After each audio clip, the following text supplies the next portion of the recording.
Okay, would you please stand and we'll pledge allegiance to the flag off to my left. Okay, I pledge allegiance to the flag of the United States of America and to the republic for which it stands, one nation, under God, indivisible, with liberty and justice for all. Okay, you may be seated. This meeting is a reconvened meeting from the recess meeting of last. Maybe it's not on.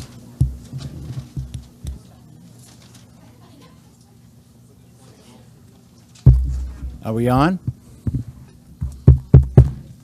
There we go. All right. This meeting is a reconvened meeting from last week's Thursday meeting. So we'll pick up where we left off. And there are a couple of comments I think that we'd like to handle before the meeting gets started. So do you want to make some comments? Yeah.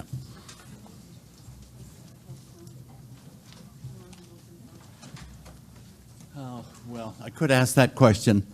Is there anybody here who may want to speak who didn't get approval to speak last Thursday? Okay.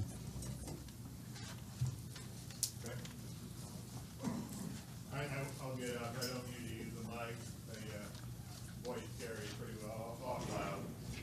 Thank you for coming back. Sorry to bring you out on another night, but this is an important evening, important topic, and I appreciate you taking the time to come. I think tonight we've prepared more documents, more information. I hope we have a much more robust discussion of the budget.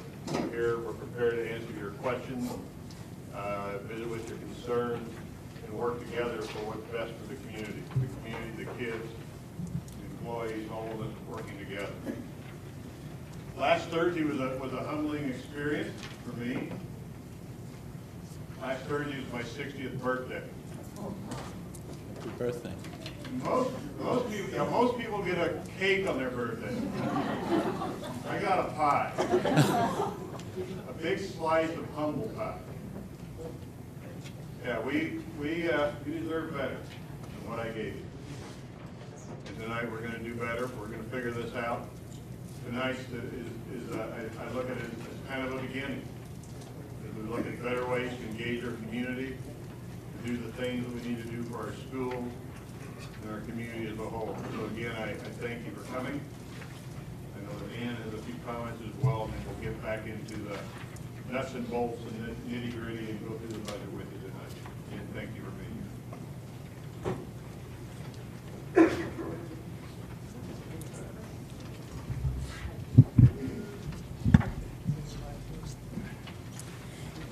Welcome, and thank you all for coming. Last week, there was a couple of questions.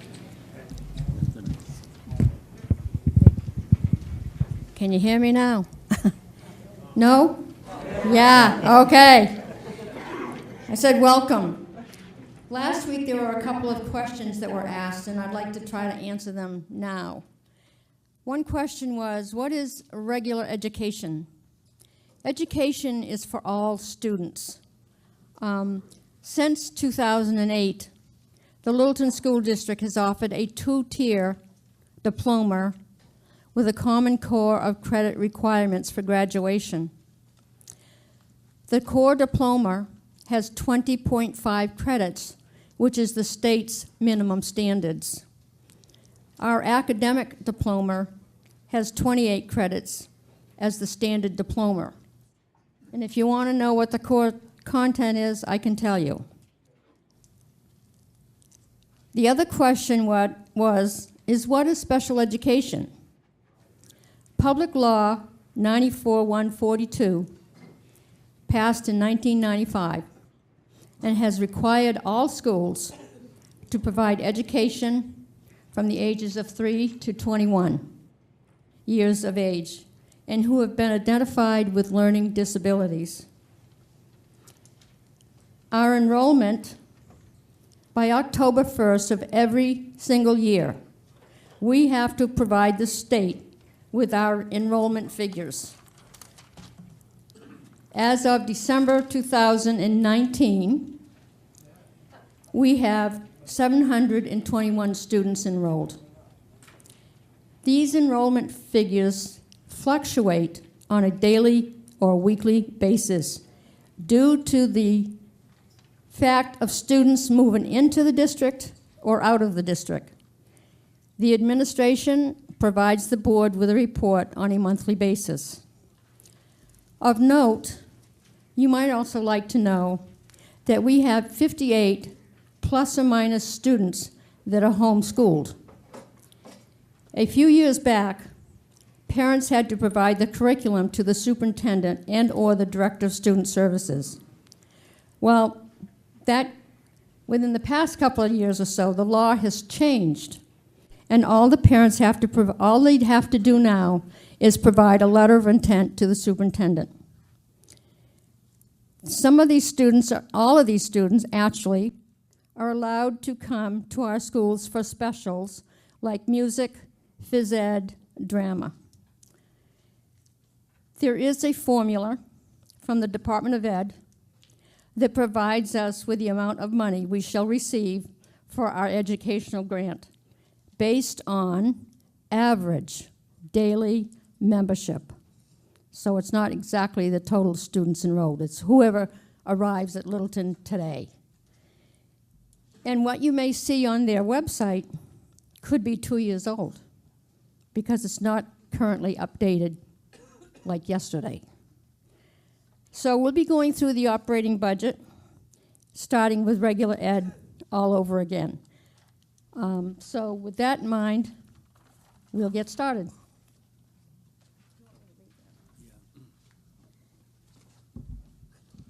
So, just as a comment, we're continuing the discussion on Article 2. There's already a motion on the floor, and it's been seconded, so we'll just continue the discussion. Article 2, the operating budget.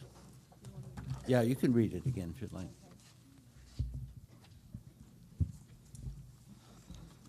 So Article 2, the operating budget, shall the Littleton School District raise and appropriate as an operating budget, not including appropriations by special warrant articles. Who's going to do the clicker? And other appropriations voted separately, the amount set forth on the budget, posted with the warrant, or is amended by vote of the first session, for the purposes set forth therein, totaling $16,639,000.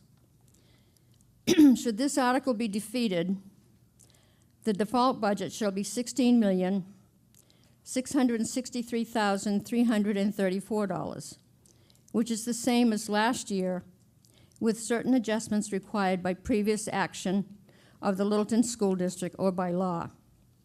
Or the governing body may hold one special meeting in accordance with RSA 40:13, 10 and 16 to take up the issue of a revised operating budget only. I believe that article has been moved and seconded, so we'll just go right into it. Do you all have copies of the proposed operating budget? If not, they're at the checklist booth. So regular education is $1,100. Salaries and wages are down by $149,277.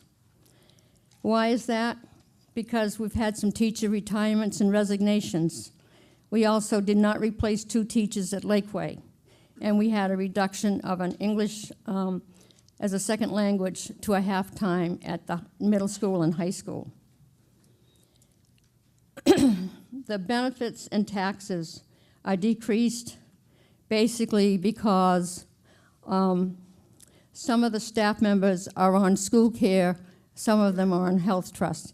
Both of those insurance companies have a different percentage, and I think Tom can tell us that if you need to know.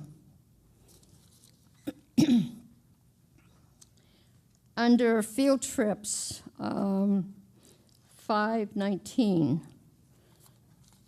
there's been an increase of $3,800.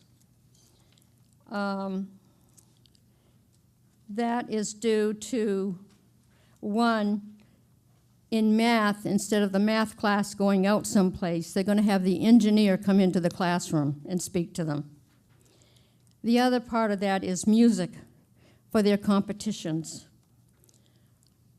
And then some of the others are just based on the number of students in the classroom, especially at elementary.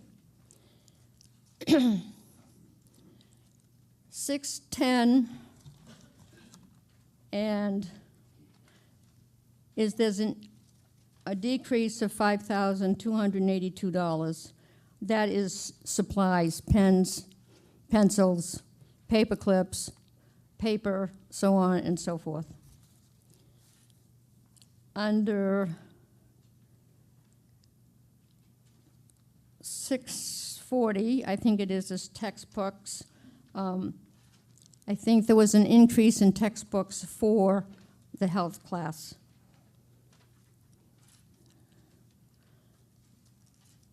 And then library audiovisual is a $600 decrease and just $800 decrease in the equipment.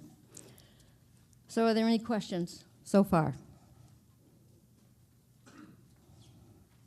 Okay. The next one is special education.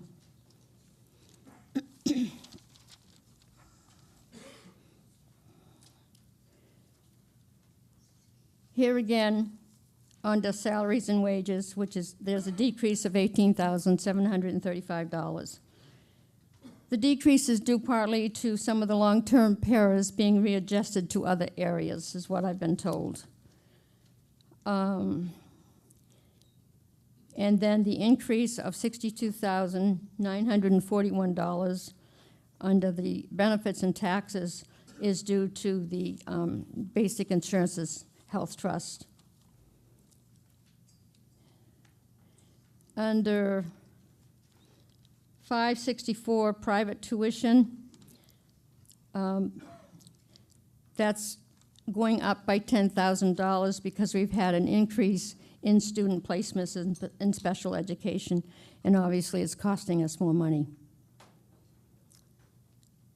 Under 1240, this is the alternative program. Here again, there's an increase in wages and an increase in benefits due to a change in personnel.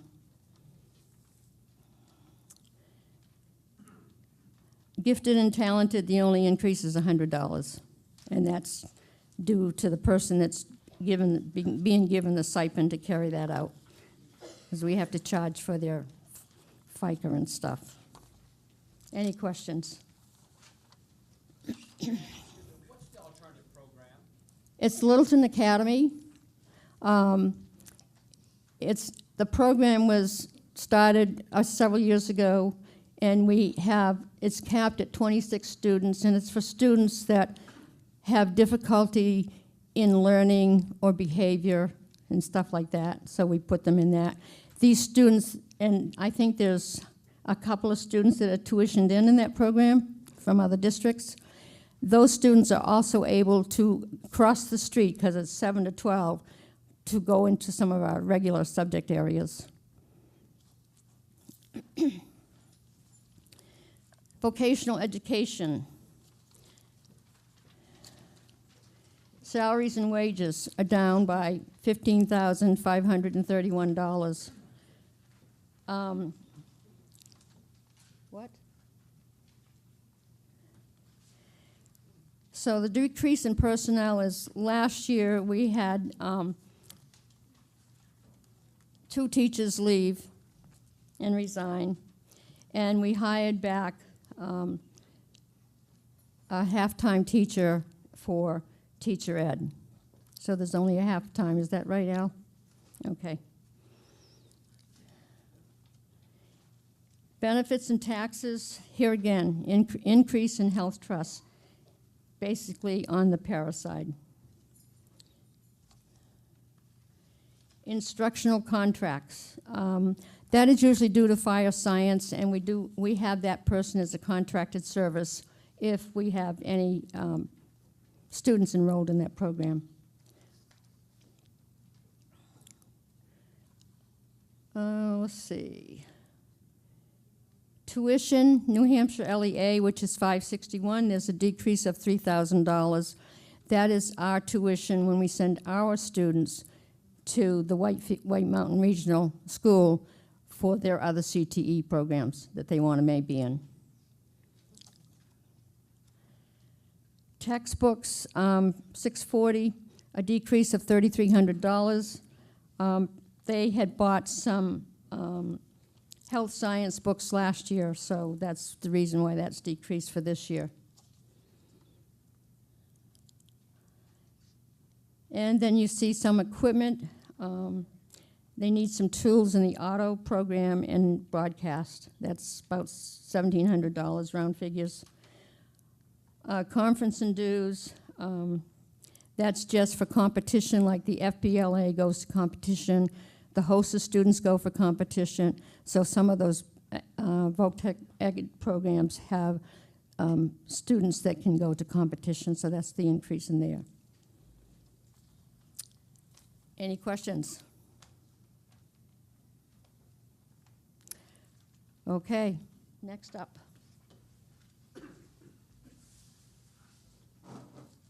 All right, so sorry. So the next section is 1400. It's student activities and co-curricular. Under salary and wages, the 138,752 accounts for 68 either coaches, advisors, directors. We have everything from our athletic director, coaches, class advisors, assistant coaches, musical director, yearbook advisors, drama director, student council advisor, youth and government, National Honor Society, and the list goes on and on. Field maintenance is the maintenance that we have at our playing fields. That's done each year, particularly after winters like this. 28,000 accounts for game officials at each of our sporting events, as well as we have police presence here at basketball games, varsity basketball games. Supplies, 21,000 has stayed flat. Awards for banquet, again, stayed flat at $2,000. The rest of the budget stays pretty much flat for this category. Next section is 1,600, and that's adult continuing education. And right now there's $1 in that, and that's basically a placeholder for use in the future if we need to go back to that program. Currently, we don't have that program. Section 2112 is safety and truancy. We have one crossing guard that works down at Lakeway Elementary School each morning and afternoon, and we have a truancy officer here at the high school. And for 2120 guidance department, we have a guidance person at Lakeway Elementary School, as well as a behavioral coach down at Lakeway Elementary School. And then up here at Daisy Bronson Littleton High School, we have 1.5 guidance, and we have 1 secretary in the guidance department. And then section 2129 is student assistance program, which is the SAP, and that has a half-time SAP coordinator. If you look under that section, under line 519 for field trips, that actually accounts for a student leadership conference that's done every year. And under 2130, health services, which I think is the next slide, Steve, we have a nurse at Lakeway Elementary School and a nurse at Daisy Bronson. And again, supplies are self-explanatory in the nurse's office. And again, any increases in salaries or decreases in salaries and benefit and taxes strictly due to either contractual increases or new positions that brought in somebody either less expensive or slightly more than before.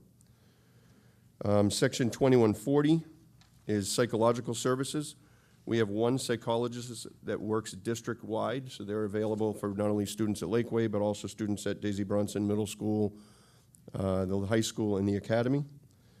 We, under section 2150, speech therapy, we have 2 speech pathologists and 1 speech aide. And again, they are district-wide, so they'll work at all the schools. And under section 2160, physical and occupational therapy, that accounts for 1 occupational therapist and 1 physical therapist. The physical therapist is a contracted employee versus the occupational therapist, which is a school employee. And those 2 positions are also district-wide. Any questions?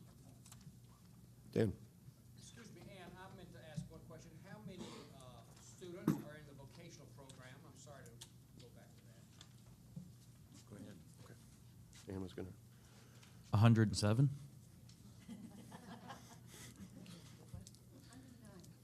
$109. Sorry, there were 2 absent today. You go ahead. There's 2 answers to that one. There's 107 out-of-district students that come to us from different schools in the North Country. They pay tuition, and we have about 100 Littleton students. So, career technical and computer forum is open for 11th and 12th graders. And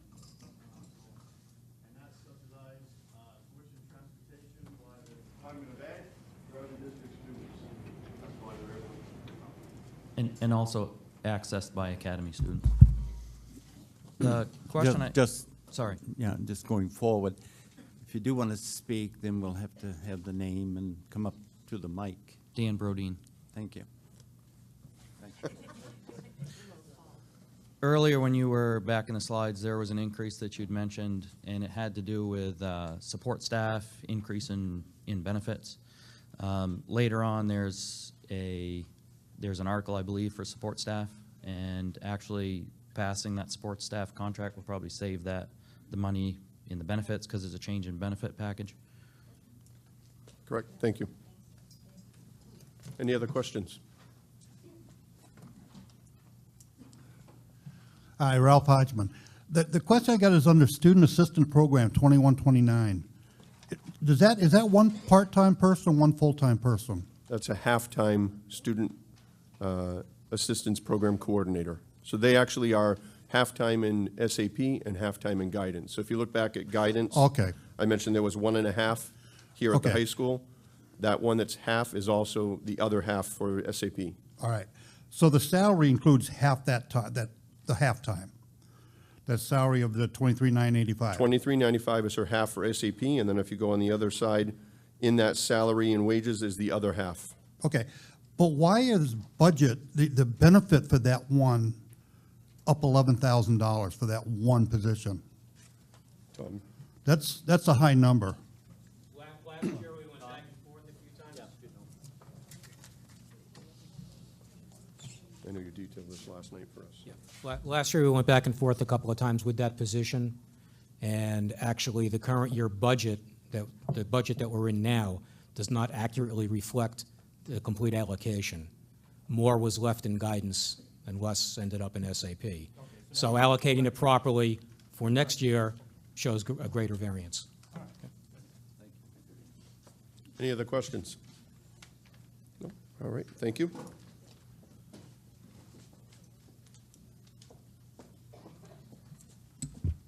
Hi. Picking up on 2210, improvement of instruction and mentoring. The salary included in that is $82,700. That covers our curriculum coordinator, as well as 9 team leaders and 5 mentors that all work together to develop and drive instruction at the elementary school, middle school, and high school. We have a decrease overall of $2,071 over last year's budget. Moving to 2221, educational media services. These are our libraries. 2 librarians or media specialists that are covered in that. Overall, we've made some adjustments in purchase services and made it up in supplies and media. Those are both at the high school level. So we're seeing a $5,577 decrease over last year's budget in that area as well. Any questions on those 2 things so far? Okay. Moving on to the school board. School board salaries for the 5 of us, $10,500. Moving through FICA, district clerk salaries, FICA, board secretary, district treasurer salaries, those all have stayed level funded. We have a slight increase of $100 in the district checklist. Everything you see below that, again, is level funded. You know, some things like you look at district annual meeting expenses and you think, what do you spend $7,500 on? Those are our ballot machines, ballots, publication of our annual report. Again, level funded all the way down to a decrease in contracted services. And we end up with a $900 decrease over last year's budget. Any questions? Yeah. Oh, that's fine.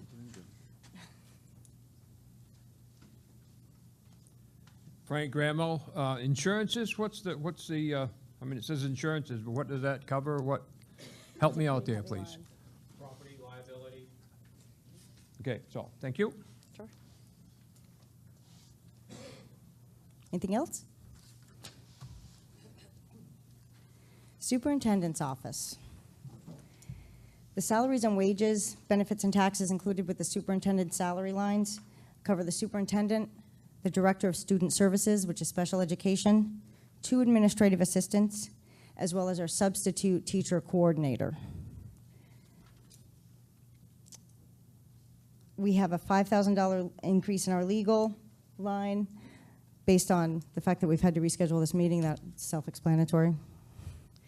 And then we have basically a trade-off of our repair equipment and new equipment down at the bottom. We were advised that anything that needs to be repaired is not worth repairing. It should be replaced, so we've just added $1,000 in that line. So overall, we have an increase of $7,580 that can be mostly attributed to the salaries, wages, and benefits line. Any questions? Come on, Frank.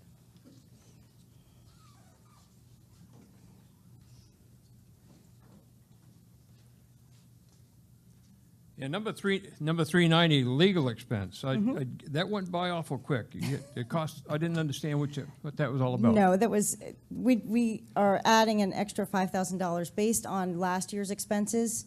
We had, we were asking for advice in other areas like our volunteer coordinator program, the new legislation that comes out. So we just added another $5,000 onto that to make sure that we're covered for this next year.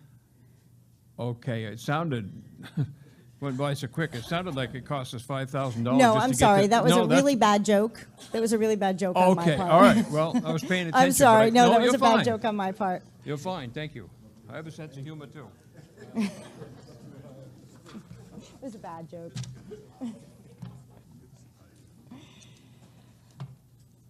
$2410, school administration, $485,360. That covers 2 principals, 2 vice principals, 3 administrative assistants, and 2 secretaries.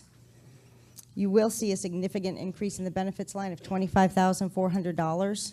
Again, as Dan mentioned, with the approval of the warrant article, we will be able to see a reduction in our staff support benefits. So it's something to consider when you go out and vote.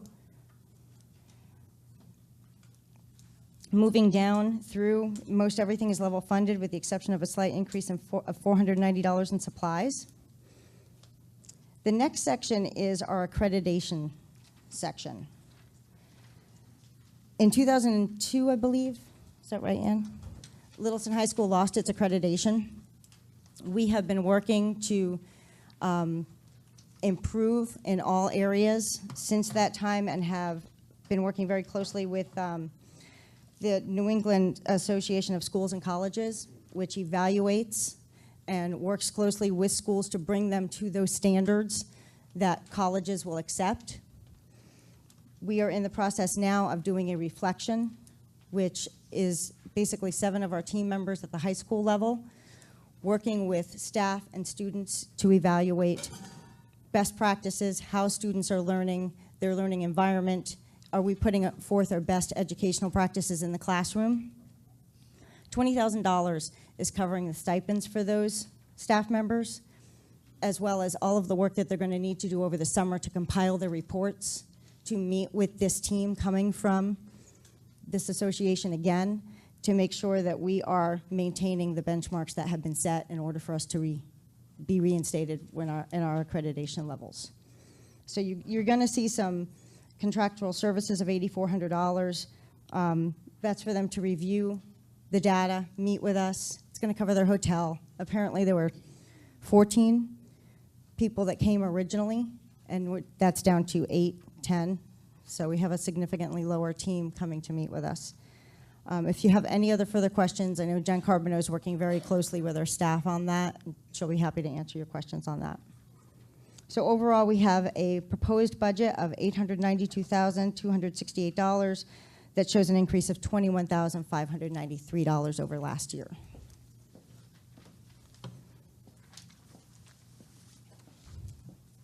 Okay, business services. The salary line for business services, $120,419. That covers the salary of our business manager and an administrative assistant. Everything is pretty much the same with a slight increase in equipment and professional dues and fees. So we have an increase of $2,548 on that line. Everybody good? Okay, thank you. Oh.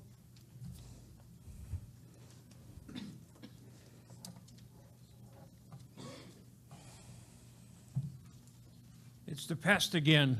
How did we go about losing our accreditation or whatever it was? Why did that happen? It's before my time. If my memory serves me correctly, way back in 2002 and just before that, we had been accredited, but the team had come through and disaccredited us because of structural or deficiencies in the building in this school. So in 2002 is when we took a $6 million bond to upgrade some of these places in the high school, and then we went back into reaccreditation. We are accredited currently, but it's a 10-year process. So we're nearing the 10-year process, and this starts anew all over again. Okay, now, how do I want to say this? If we're accredited right now and the money has been spent and the building has been taken care of, why do we need this group coming in to say to reassign or reaccredit? Well, because it accredits the high school. Colleges like to know when the students go through high school and they graduate whether they're coming from an accredited high school or not. That's a situation. So we continue to keep the school accredited to the current standards that they want. So we need these people to come back, whoever these people are. Yep. They're coming back, I believe, November 18th and 19th of 2019. Now, is this an every year occurrence? No, it's every 10 years, and then we have to provide them with reports periodically, like every 3 years or every 5 years. So we're always continuing the process. Thank you. You're welcome.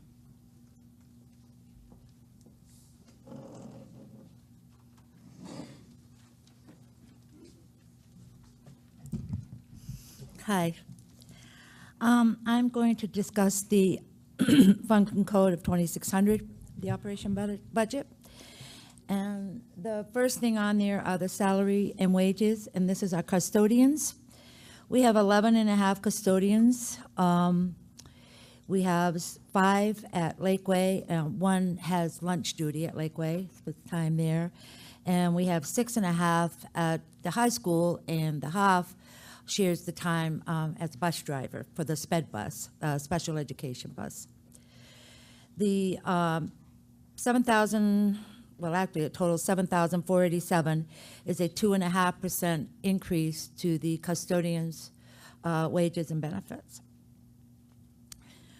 Doesn't mean they'll each get 2.5%. It means that the money's there. That's what was decided on, and we'll do it on merit. Okay. Contracted services. Contracted services covers a ton. It's scheduled maintenance on our HVAC, boilers, sprinkler system, generators, elevators. A gym floor is resurfaced once a year. They even check our basketball hoops. to make sure they're safe and their bleachers, and Dale gave me a list that could go on and on forever, but I'll cut it off there. You get the idea. There's a lot. The next one is well, I don't know if I follow the slide, but water and sewer. That's an increase of $5,000. As most of you probably know, we continue to have problems at Lakeway, and we just had one recently that was a water problem. Immediate attention was needed. So we set $5,000 in the budget for next year, hoping that will be enough. Disposal, $100 increase. I have no idea why. Maybe the rubbish pickup is more. Snow removal is flat budgeted. Flat. And then repairs to equipment. That's an increase of $58. And the $800 entry is custodial services. That's to clean the carpets. The lease agreement is for the property at Lakeway. We lease 2 parking lots there, one across the road from LaHoots, and the one on the same side of the road from the people who own the old Courier building, that parking lot there. Let's see. Building and repairs. The Lakeway has unit ventilators in constant need. We have furnace for our SAU building, where we have our offices there. Asbestos removal in the high school. And we replaced 2 unit ventilators at Lakeway. 491 is security projects. We put the window films for security on the academy, and that was $800. And the Lakeway windows were $3,000, and the high school was $5,000. The decrease is due to the fact that some of that funds for that project was put in last year, so we had the funds there, and I'm told that we're working on a grant that maybe will help with the remaining. Thank you. Remaining cost. The 515 travel mileage of $400 is for when there are local trips made in town. But the janitor has to go, custodian to get some supplies or whatever they may need. It's in-town travel. Let's see. That's level 610, 622, level funded, and the heating and fuel is level funded. The equipment, 700. That's a $30,900 increase. That includes $24,000 for 2 unit ventilators for Lakeway, and a water vacuum, I understand, and a snow blower for Lakeway. Other expenses on there are for the uniforms for the custodians and various items that they might need. Any questions?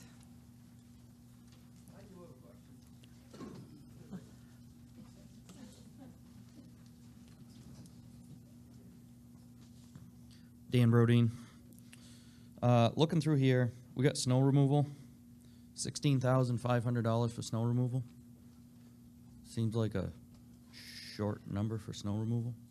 Can you explain that one? We budgeted that. We contract out our snow removal now. As you know, the town used to do that for us, but now we contract out the services. So we just left it in there. So since the town's not helping us out on the snow removal anymore, should that number be a bigger number to handle actually contracting that snow removal out? We're charged by plow, by service, so it's a crapshoot in a way because we really don't know. We're just hoping, right, Tom, that that's going to cover it? When it It's was tough. originally prepared, we didn't know which way we were going. Right, we kind of. I mean, in all reality, for buildings up here and buildings down there, that's like a $35,000 to $40,000 item to have the snow handled up here, right? Boy, I hope not. Thanks, Dan.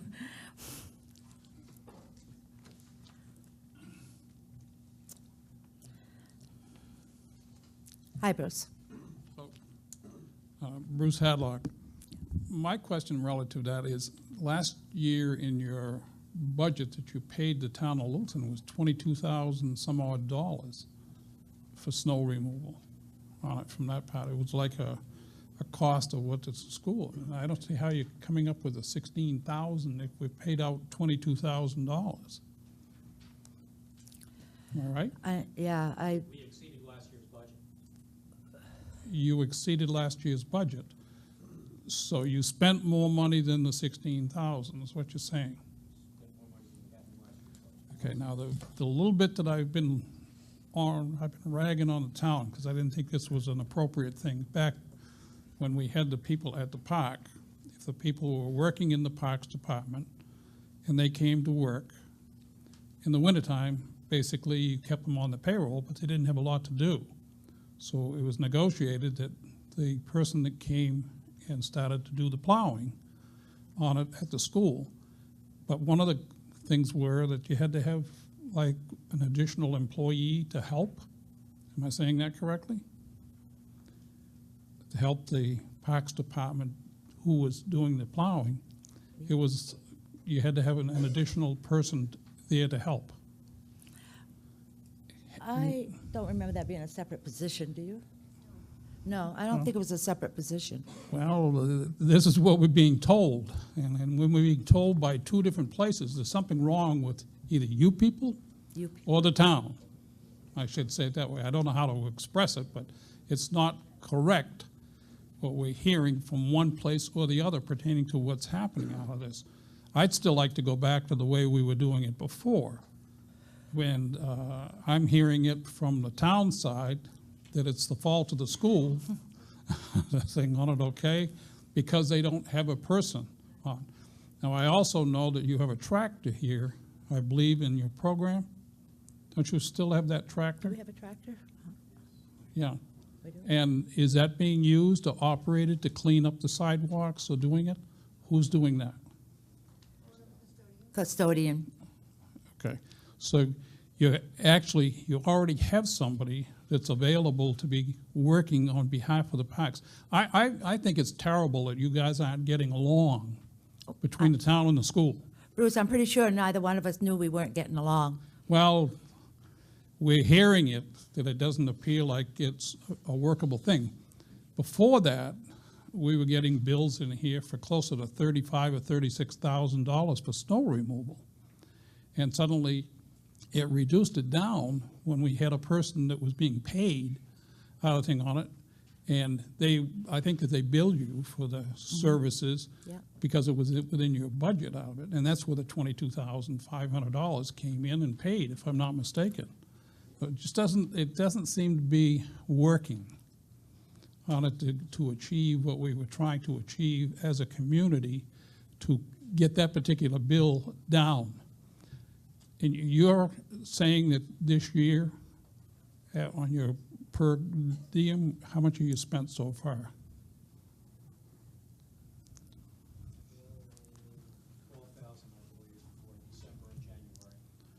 He said 12,000 for December and January, in case you didn't hear him. Right. Again, I'm just trying to say that it just doesn't seem to be adding up that it's not being handled correctly if you got somebody that's not sitting around in one area out of it and they're not working for you, but they were supplied and then you guys were reimbursing. So that there's certainly something wrong with what's going on in this thing on it from that part. And I honestly don't think I'm not sure it's the school, but they did say that you guys had to supply an additional person to help them out within that program. So like I said, it doesn't feel comfortable to the people that are still paying the bills when we're running into this thing on it. Thank you. Thank you for your input, Bruce. Anybody else on that? Will we go any further?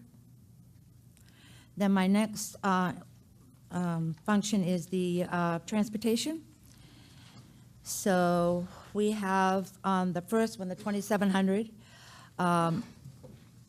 We have salary and wages, benefit taxes, bus repair, and so on. So this is for our sped bus, the small bus, and this is one person that we're talking about in this section. And let's see here.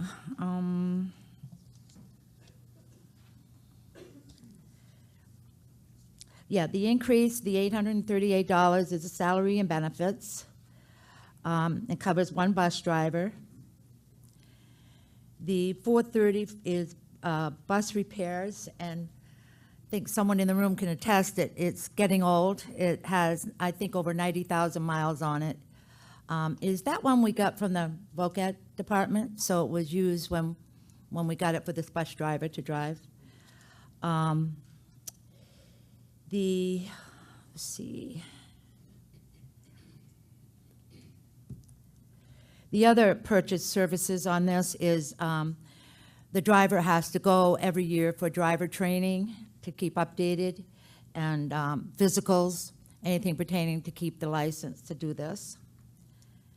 And flat budget on gas, we didn't budget different on that, so that totals $5,682. Then going on to transportation, we still have a bus contract with Barry, W.W. Barry. We have 4 runs, 4 buses with 4 runs each day. Let's see. The VOCAD takes the students to the White Mountain Regional during the day, and that's one of the bus trips, and student activities is the other.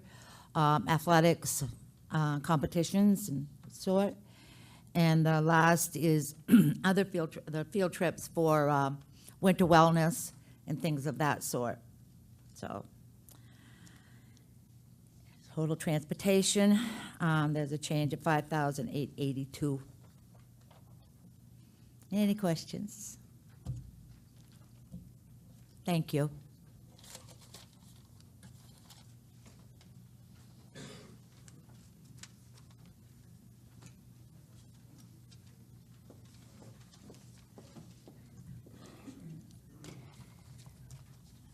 $2844 Information Services is our technology management and infrastructure of every piece of every computer that the staff uses, that the students use, our copy machines,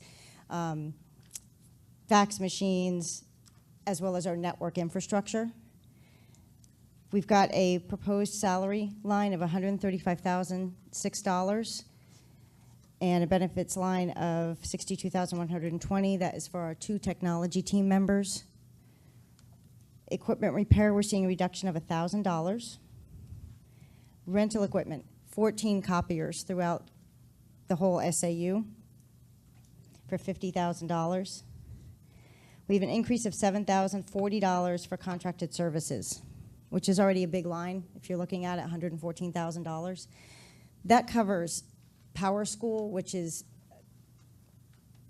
a very successful program that we're using at the middle and the high school that we're going to be integrating the elementary school to. And as well, it's, for those of you that don't know, it's a parent-teacher-student interface where students and teachers can talk about assignments, where parents can communicate with the teachers about grades. So we're going to be rolling that out at the elementary level as well. We also use it to update cafeteria balances. Our Connect Ed is all part of that. So it's already a big line of a huge amount of services that need to be maintained. The $7,040 will mostly go to the Power School rollout at the elementary school. Supplies, we have a decrease of $850. Technology software, we're seeing a decrease of $2,700. Which is good because then we get down to licenses with an increase of $575. All of our software licenses are things for every program we use through all of the schools. So you've got the Odyssey-ware, which is part of our credit recovery. You've got the elementary school is using the Brain Pop, as well as performance trackers that are used to analyze data that the state takes and determines how our curriculums and such are going, and bases their reimbursement on a lot of those numbers. Equipment, we have a $100 increase. Our technology director has implemented a great 5-year plan in maintaining and replacing our equipment. So this next year, we're looking at replacing 25 of our staff laptops. And then conferences and dues, we have a reduction of $3,500. So we have an increase of $27,231 on that information services and technology line.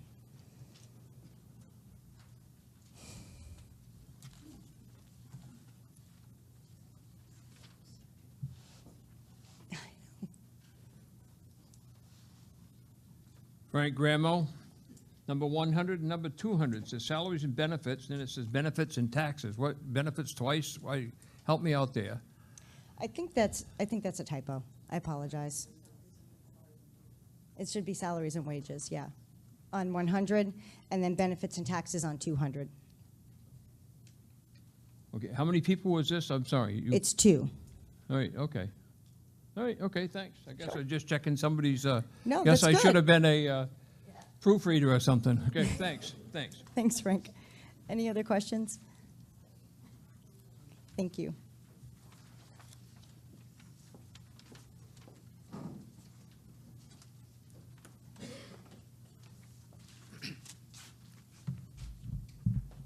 Good evening.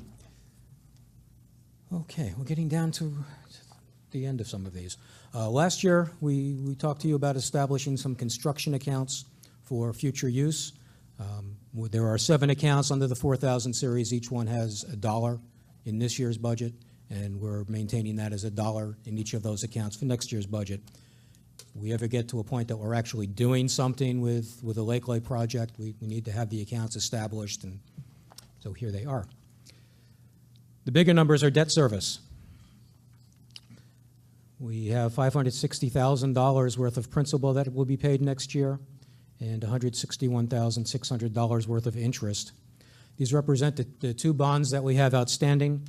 The 2002 renovations of the high school was a $6 million bond.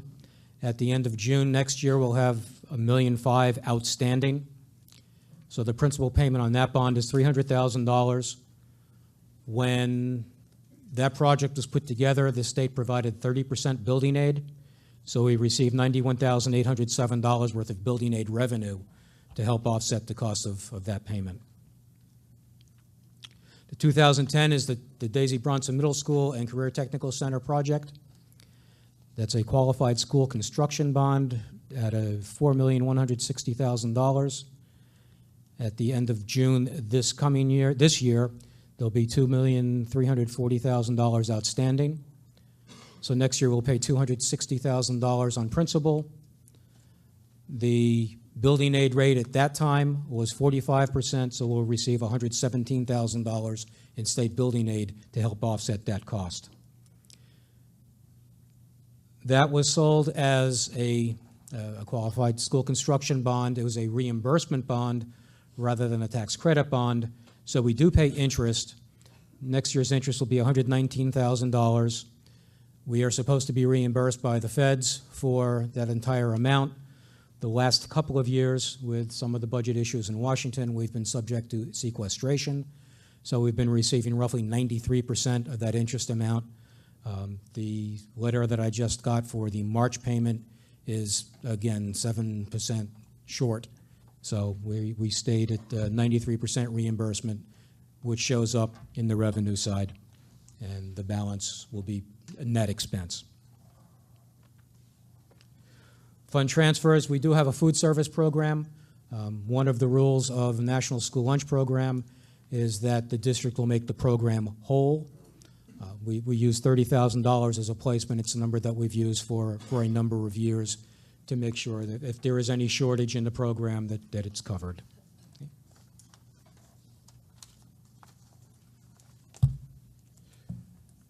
Okay, slide please.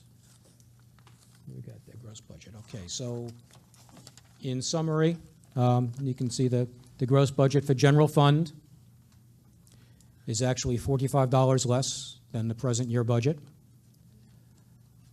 I probably could have manipulated that a little bit, but I didn't. We do keep $650,000 is a flat line for grants. Grants are completely self-funded.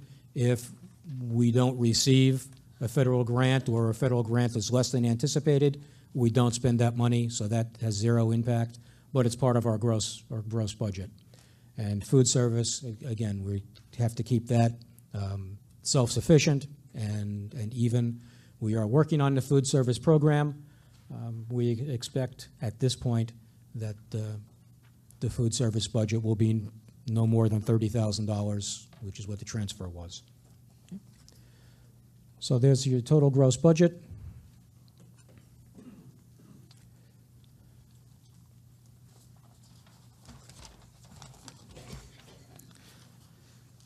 Dividing up the pie, as most schools and most people-oriented businesses, salary and benefits are the majority of your budget at 79%, which is typically we're seeing 75 to 80. And the other items, the purchase services and supplies and debt and everything else makes up the balance. Okay. Questions? Okay. Revenue. This chart, in terms of actual numbers, is incorrect. In terms of percentages, it's very close. But the chart was made before we finalized some of the revenues. So you'll actually have one of your handouts is a revenue page comparison, which shows you the actual revenue for the past fiscal year, the revenue that was budgeted for this year, and the revenue that we're estimating in the proposed budget for next year. Of significant change, we are recognizing we had some extra tuition revenue last year, and both in special ed tuition and in vocational tuition. So we're recognizing that to the tune of $50,000 increase over the current year. Interest rates and earnings on investments are actually improving a little bit, so we're recognizing a little bit of gain there. Other local revenue, the most significant piece in that, I mean, that's E-rate from the FCC and child care revenue. We receive indirect costs or an administrative fee on grants, but the most significant one there is school care. We have not had any refund of surplus from Health Trust for the last couple of years. Their funding mechanism has not been quite right. Last year, their required reserve was $15 million more than their actual reserves on hand, so there was no surplus. This year, it's just about break even, but there'll be no Health Trust surplus to return. However, school care has about $57,000 of the district share for the insurance that was paid during the last fiscal year. So we're showing that piece as revenue. The district share will come in as revenue rather than offsetting expenses because we don't want that to jump back and forth. We want you to see the true numbers. State education grant or adequacy aid is down. That's a combination of a couple of changes in headcount. Most significantly, as the superintendent has mentioned several times, there's a reduction in the stabilization monies over a 25-year period, I believe. That's roughly $60,000 on top of the changes from headcount. The vocation aid, again, is the state portion of our vocation tuition, and we're recognizing that those numbers have been good, and we're expecting it to stay good for next year. Under federal sources, the bond interest does decrease each year, so therefore the reimbursement will decrease even if it were at 100%, but again, holding that at 93% is still a $13,000 reduction in revenue because our outlay is that much less. Medicaid reimbursements, we've gone back and forth a couple of times. We had a fairly significant revenue from Medicaid 2 years ago and over budgeted. So this past year, you can see we only had $43,000 worth of Medicaid reimbursements. Several reasons. Some is just the services being provided. Some is the reimbursement activity and the way things are billed back. I really can't tell you what kids we're going to have next year that we're providing services to that will be Medicaid eligible, but we're going to recognize the fact that we did over budget this year at $140,000, bring it down a little bit to $100,000, and hope that we can achieve that at least. So in total, the estimated revenue at this point is $14,597 less than the estimated revenue for this year's budget. With the state education tax, so that gives a total proposed revenue of $55,513,000. With the estimated state education tax of $1,185,000, that would put the amount to be raised locally at $9,940,000. To come back to our total gross operating budget. What's the gross tax increase? We have over budget last year. You're saying that you're asking the taxpayers for $9,941,46. What was it? What is it for this year? What's the question? Yeah, I got those pages that didn't bring them.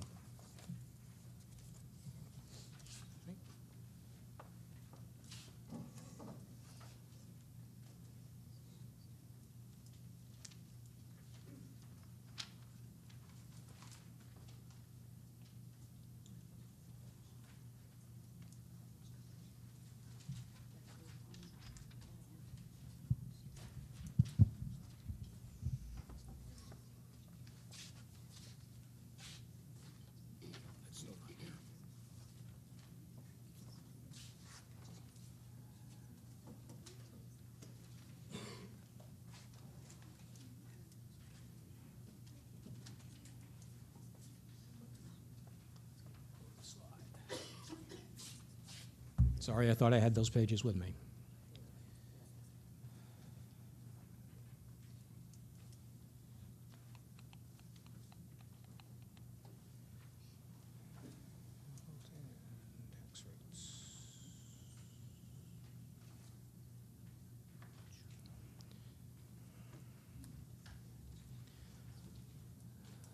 Okay, the local education tax for in the fall of 2017 was $9,548,000.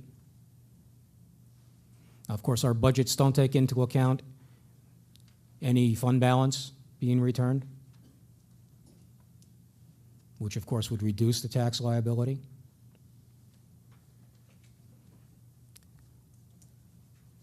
That $14,000, $15,000 change in revenue represents about 2 cents on the tax rate. So if that holds next September when we do our revised revenue, and then the rates are calculated a couple of months later in November, that potentially is a 2 cent increase. Okay. But as you can see, a $45 change in the expenditures isn't going to change a mill. Okay?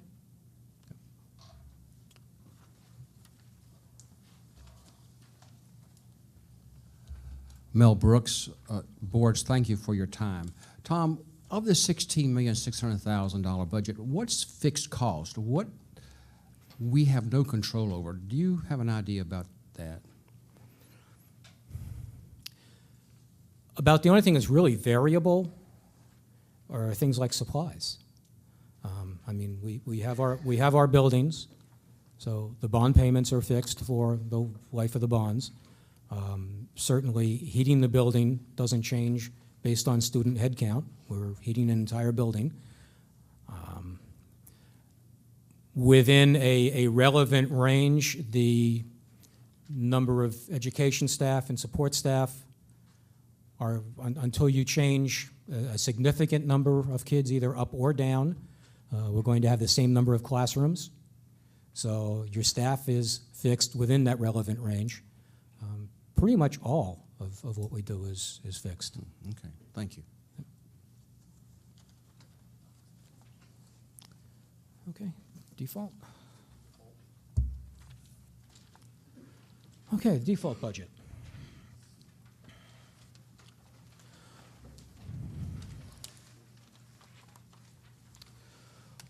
One of the joys of being an SB2 town,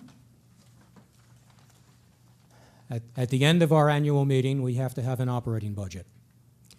Since the meeting in SB2 town ends with a ballot rather than a floor meeting similar to this, if the operating budget that we propose is defeated, we fall to a default budget. The default budget is this year's budget adjusted for some contractual changes and taking out some one-time expenditures and other things along those lines. This year it's pretty close. I don't want to get it confused. The number I'm showing here for total appropriation is a little different than you'll see on the official default form budget because the state form does not include some of the capital reserve fund warrant articles and things like that. But if someone were to take last year's ballot and add up the items that passed, it would be the total appropriation number. So that's what I'm starting with. We do have health insurance premiums that are contractually obliged. The school care rates are about a 2.8% increase. The health trust guaranteed maximum rate is 9.5%, so on a more expensive plan. Again, I'll echo some of the comments that there's a warrant article coming up that you might choose to review. Transportation contract, W.W. Berry, this is the 18-19 year will be the final year of our contract with them. So we'll be looking to negotiate a new one. It's another 1.5% increase, which is what we've had for the last couple of years, only $3,600. As the bond interest payments are contractual, they are going down next year as they do each year, so I've reduced that. We had a number of one-time expenditures in this year's budget. You've heard some of the security items and things like that. I'm taking that out.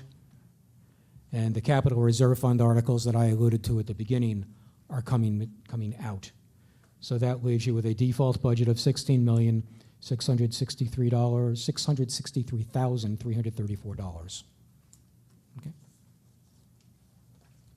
And that is what you'll see on the posted default. Questions? What's the next slide? What's next? Warrant article. Okay.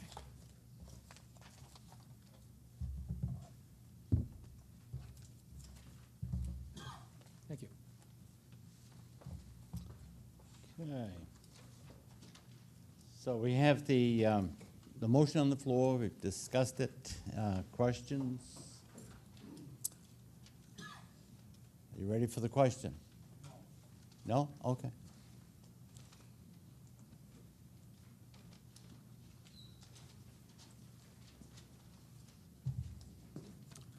Tom Alt, and thank you for all the additional detail that you did supply tonight. It's welcome to be able to actually see in more detail where all our dollars are going. The fact remains that, as my father used to say, try to put yourself in the other fellow's shoes. So I'd like to speak from my shoes and a lot of other shoes in this room tonight that we just heard again that we either have to choose between the default budget from last year or this year's proposed budget. And that isn't true. We can amend the budget, and if we're going to do it, we need to do it now before we have a vote. But there are a lot of things going on here. Last Thursday night, I heard student numbers of 751. That same night, I heard 731.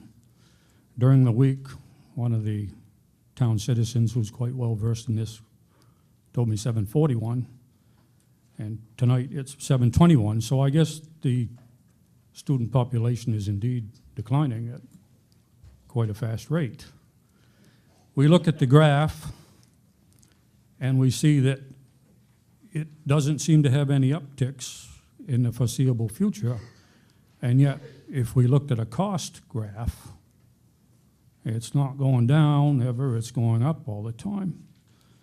So I had to readjust my figures, and when I went with 721 students in the $16,639,000 proposed budget, it's $23,000 plus per student. A lot of money. The school system is in competition for the dollars in this town. We pay our property tax, and as everybody knows, 2/3 of that bill is going here, roughly. The other third is running all the rest of your town. The difference between the default budget and the proposed budget tonight is $24,000 out of $16,600,000. A statistician would tell you that that is significantly not significant. There is no choice for the voter when March 13th comes along to decide how he thinks his money should go for education in this town. There's no choice. You might as well not waste the space on a ballot because, yes or no, it's the same money. And if for no other reason than anything else, and there's a lot of other reasons here, voters should have a choice on the biggest piece of money that's getting transacted in this town this year and every year. Now, last year, and I don't want to beat a dead horse any more than I have to, but I'll keep beating for a while here. Last year, the school board, in a good effort, came up with a $600,000 cut, and $300,000 of it went back in because of a 4-vote difference in this room last year. So I think the sentiment was there to cut money for sure, because the 300 just got coasted back in barely. Could have gone either way. So if you want to look at things a little bit differently, that default budget that we're looking at could have been $300,000 less that we put in last year. If it hadn't gone in because of 4 votes, at least the voters would have some kind of a choice.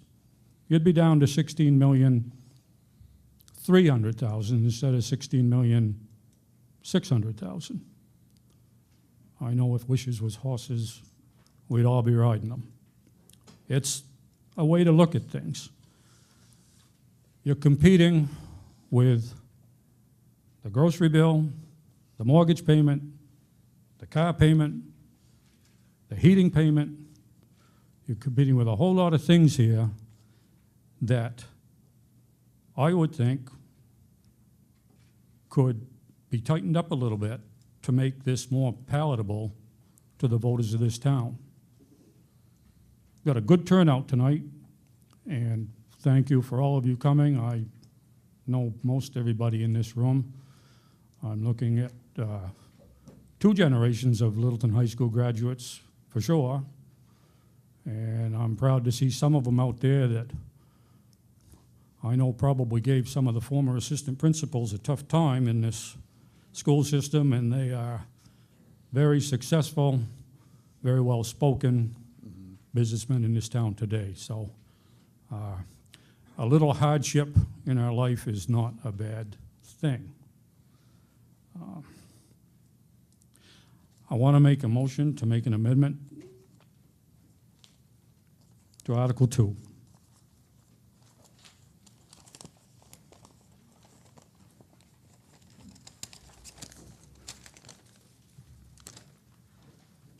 Make a motion to amend Article 2 as follows: to reduce the proposed budget of $16,639,000 by $600,000 to a figure of $16,039,000.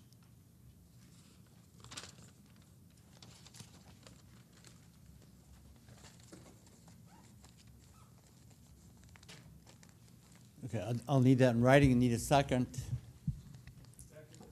Okay, that gets the amendment on the floor for discussion.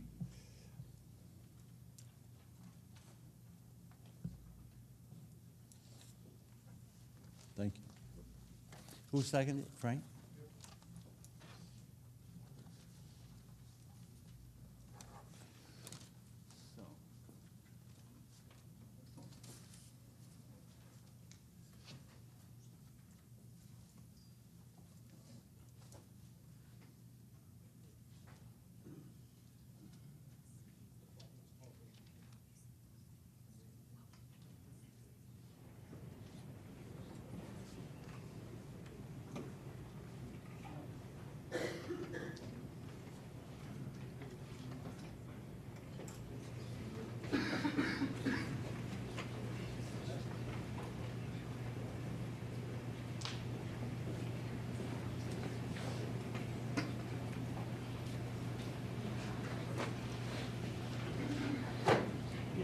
Discussion on the amendment.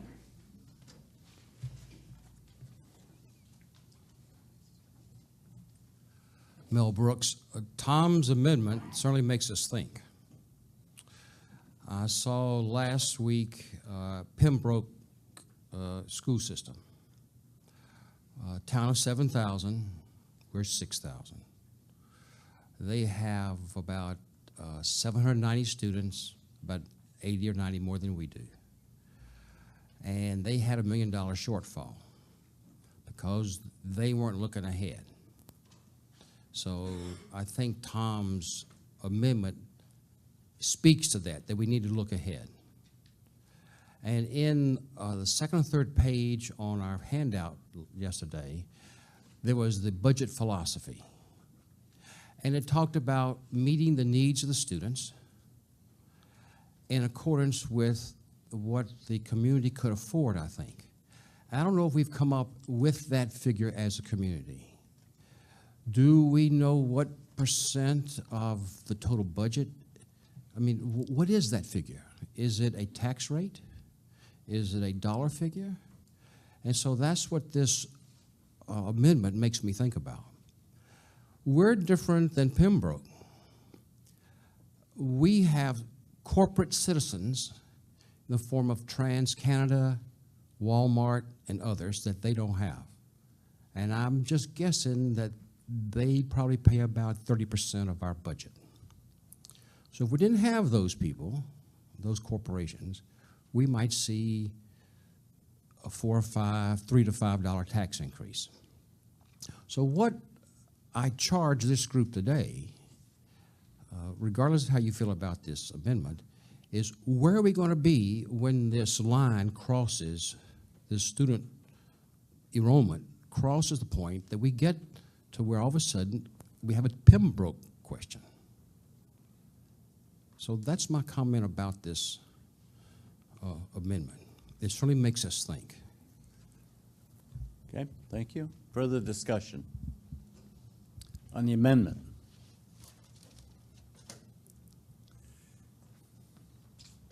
Leslie Robbins.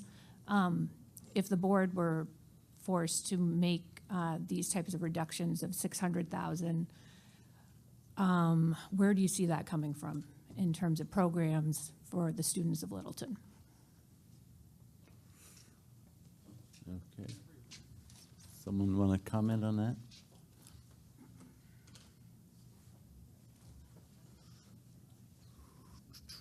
Hang on for a second. There's a question somebody want to answer? Sure. Yeah.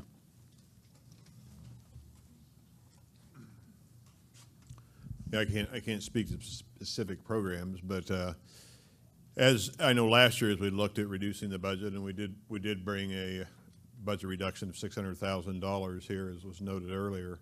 It comes in from people. I mean, you have to increase class sizes. You have to, in some cases, eliminate programs, scale back programs.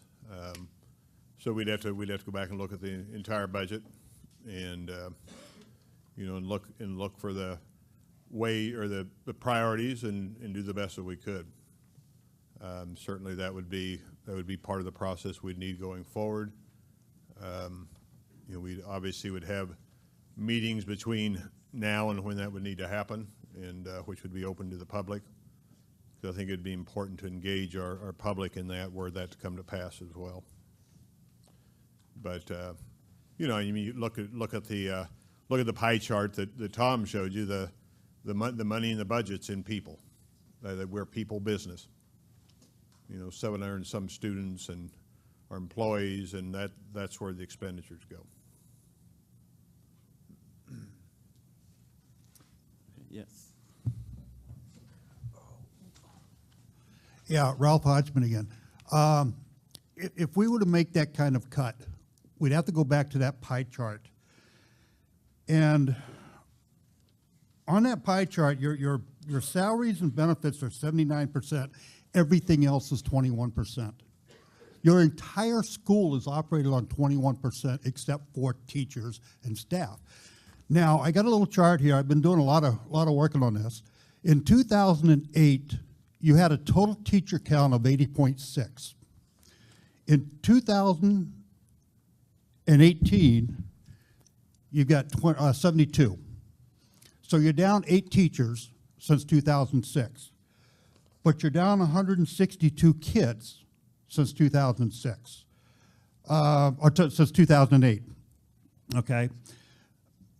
I'm just afraid if you take that much out of the salaries and benefits, that's going to hurt this benefit year, this year. If we want to reduce that and have the board take a look at reducing it little by little over the next 3 years, that might be a better way to go. So to ask for the $600,000 cut right now, it's going to have to come out of salaries and benefits because you're so tight on everything else. Everything else amounts to 21%. You're running your entire school on 21% of your budget, except for teachers. So that's a significant amount to cut it down.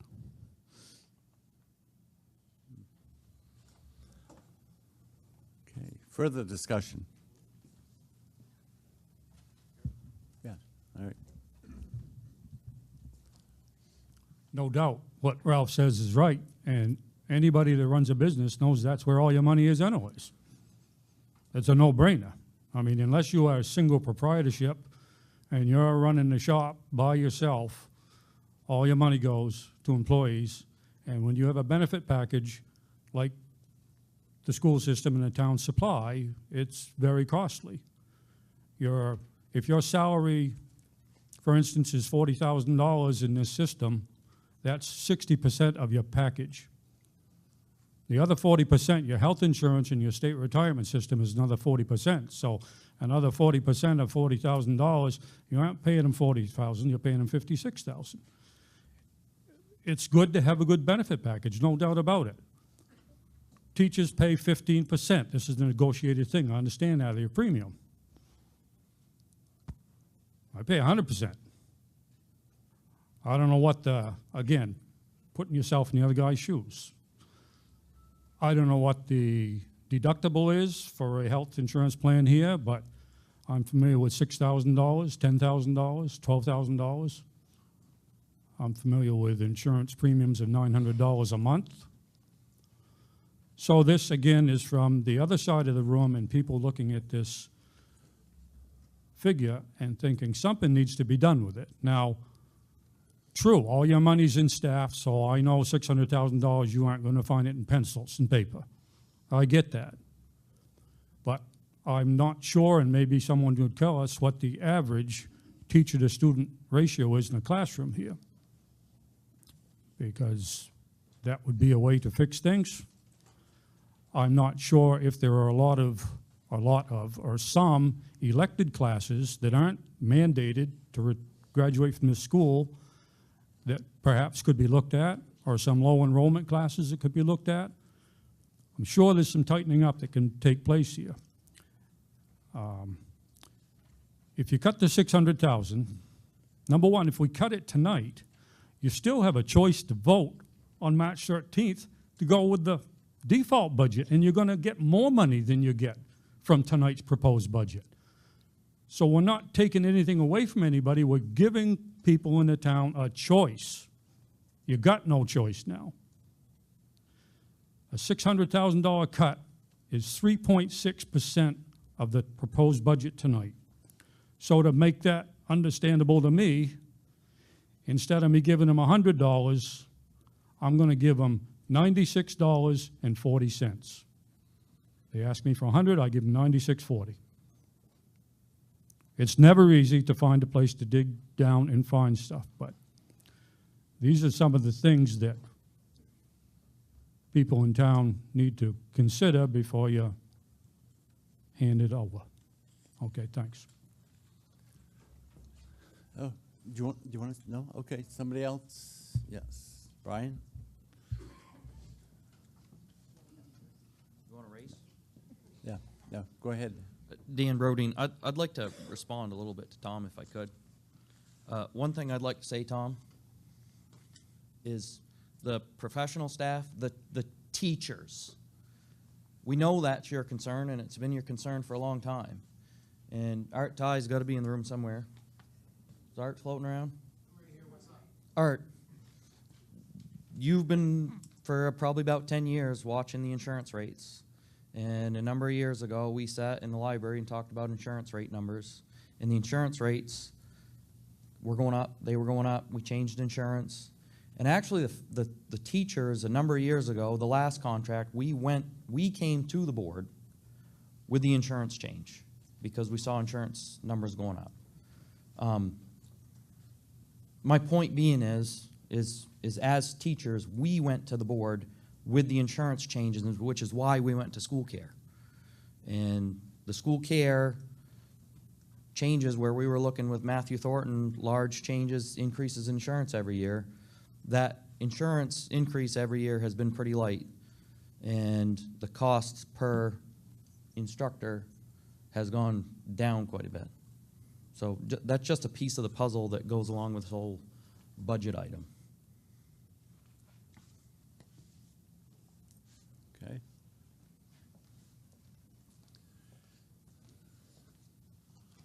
Tom, I'm going to, Brian Ward. Thank Yeah. you. Tom, I'm going to suggest, see if you would consider a friendly amendment to your amendment. I personally think a $300,000 budget reduction would be appropriate. That would be consistent with last year's school board budget.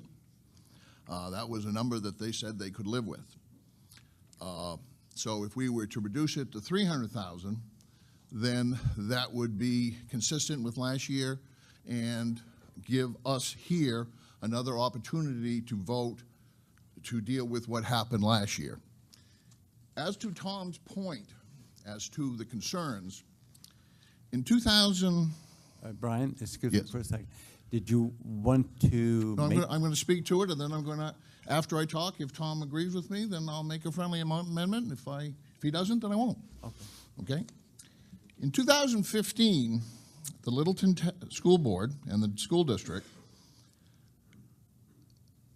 used $8,728,736 in locally raised taxes.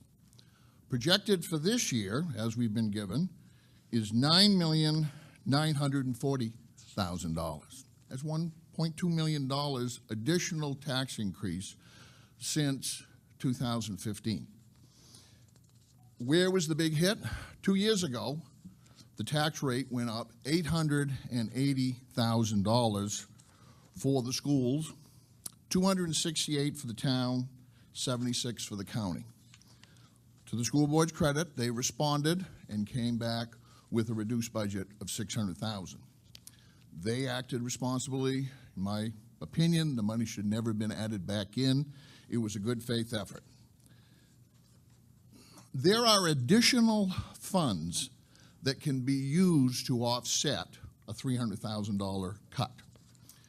To give an example, when the $880,000 tax increase came in, I contacted Tom, and he gave me what the school district reserves were, which was $989,000. In addition, the fiscal budget ended with, I believe, June 30th of 2016 of $629,000. So if you take your capital reserves and your funds for your operating budget, the school district had an extra cash kicking around about $1.5 million.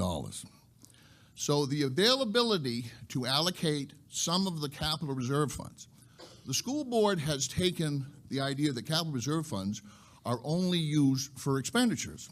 They're not. They're used to also to stabilize tax rates so that we don't have an $880,000 tax increase like we did 2 years ago. When that increase came forward, I urged the school board and the town to see if we could go back to DRA to reopen up so that those school district funds could be used to offset some taxes. DRA would not allow that to happen. We need to look at these district reserve funds, and the school board did. One of the mistakes that got made for the $880,000 tax increase was the school board retained the maximum surplus retention of 2.5%, or $249,500. That should never, ever have been retained that year because that contributed less than a third, but quite a large part of the tax increase. We have in the Hugh J. Gallen tuition fund $320,000. We had in the fuel budget $40,000. We had the equipment $91,000.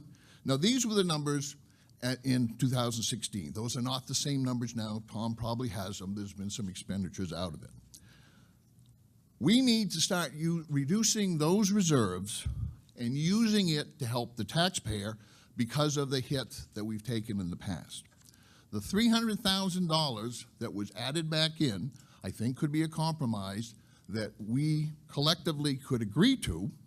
The school board could accept the challenge to be creative, start using the reserve funds to help the taxpayer, not just for expenditures, and we could move forward. The school board, I think, has done a nice job in today's presentation. It was a historical one, very much that we're very comparable to. Tom, the reason I can't support the $600,000 cut is I think it's a little too draconian right now. And I'll tell you why. We fortunately have right now probably the best administrative team in our buildings. We got Jen Carbonneau and Greg Fillion. You remember Captain John Smith? Well, Greg Fillion is the modern day version of him. His presence in our school makes this school run very well. And Jen is an energetic leader, the educational leader for our school system. She's got more energy than the Energizer Bunny. The combination of the two of them with Steve's experience, we're going to have one of the best high schools we've ever had before. Crystal Blaisdell Martin, she's as tough as they come, and she's as empathetic as they come. The combination of our locally homegrown administrators are making a significant difference in our school system. And I really think a $600,000 cut would be too much. I think a $300,000 cut would be appropriate to get us back to where we should have been last year. Would you agree to a friendly amendment? Okay. I should write that up. Well, I think we can continue discussion if we have a second on that. Okay, we do have a second. So we'll continue the discussion, but now it's a discussion on the amendment to the amendment. So the difference is, are we talking 600,000 or 300,000?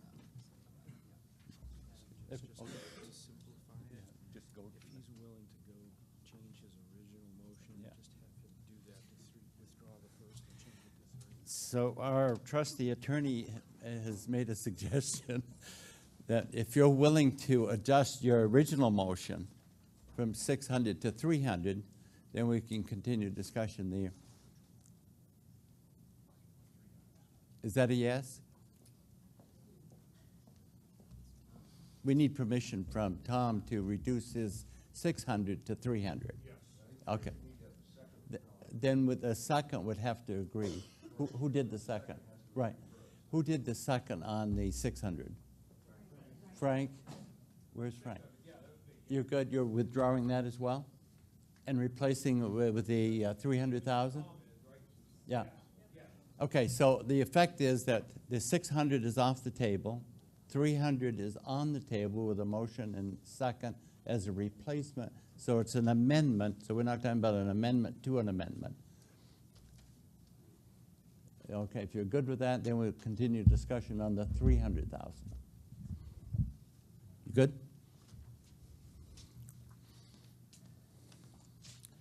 Leslie Robbins. I just want to find out a little bit more for sure about the CTC Capital Reserve Fund. And if you could talk a little bit about the source of that fund and what we can use it for. Okay, that's a good question. I just have a housekeeping question. Who did the second on Brian's? Oh, Steve, okay. Okay. So do we have an answer to that question?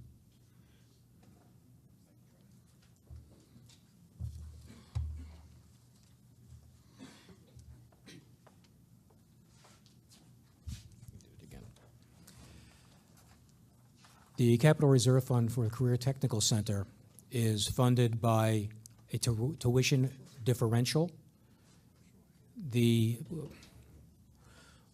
When you originally went into the program, the state allowed you to charge 125% of your tuition fee as long as you put the differential into a capital reserve fund for support of expansion and equipment replacement within the CTC. A couple of years ago, that was changed to 3%. Okay, so it's not being replenished nearly as quickly as it was. We presently have in that fund roughly $385,000, of which $43,000 has been committed for purchases. So that will leave a balance of $342,000 when those purchases have been completed.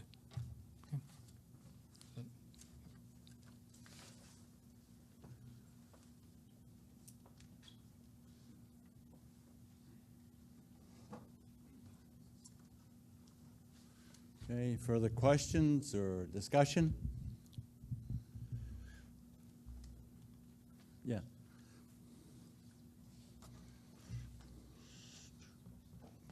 Steve Kelly.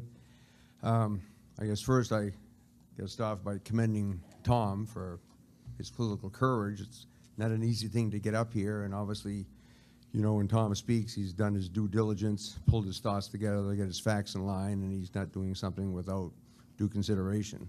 Having said that, also, we got to compliment everybody else who's here tonight who showed up to participate in this process. Obviously, kind of a strange route to a second night, but one that shows how good a town we are and how concerned we are as people. Mel Brooks' comments about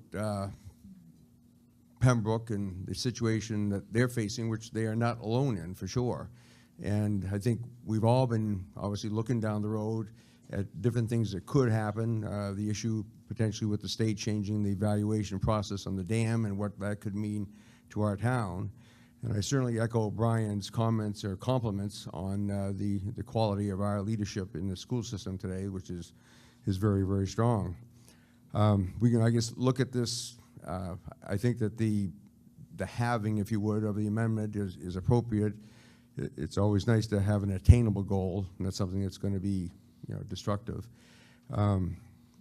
It will give us, if it passes, it will give the voter an actual choice on voting day. He can vote no and restore the budget, if you would, or vote yes and ask the school board to take up the challenge to meet it. It's we know that the numbers, the way they continue to go, I mean, at the state level, we have a state retirement system that's one of 35 in the country that's severely underfunded, and we know that that challenge isn't going away, and obviously all the rules and regulations that get tossed upon us every year additionally in terms of things that we need to do to meet our standards and keep going, you know, that there's a dollar figure that comes with all that stuff. So I guess I'm glad that it's being presented to the body tonight. I think it's certainly worth considering, and if the body chooses to approve this, it'll be a challenge that I think that the school board and the town will be ready to take up. Thank you. Okay. Further discussion? Bruce?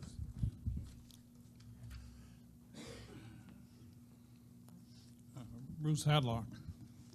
The thing that I think you should be pretty much aware of is if we lose the power companies all over, we could be facing with like a $5 increase in the property taxes. And you people that are sitting on this board are doing a great thing, but if you end up with a $5 increase in here on the school level, on the town level, you're going to be faced with real dilemmas. And you're going to have to be faced with something that you're going to have to cut. Let's hope that it doesn't happen. But consequently, if it does happen, you better be prepared, because I'm telling you, that will be hitting everybody. It'll mean cut in staff. It'll mean cutting a lot of things. Your community could not survive, basically, on that kind of an increase without a substantial hit. And consequently, you should be prepared for it. That's all I'm saying. Thank you. Okay. Further discussion? All right. Yes.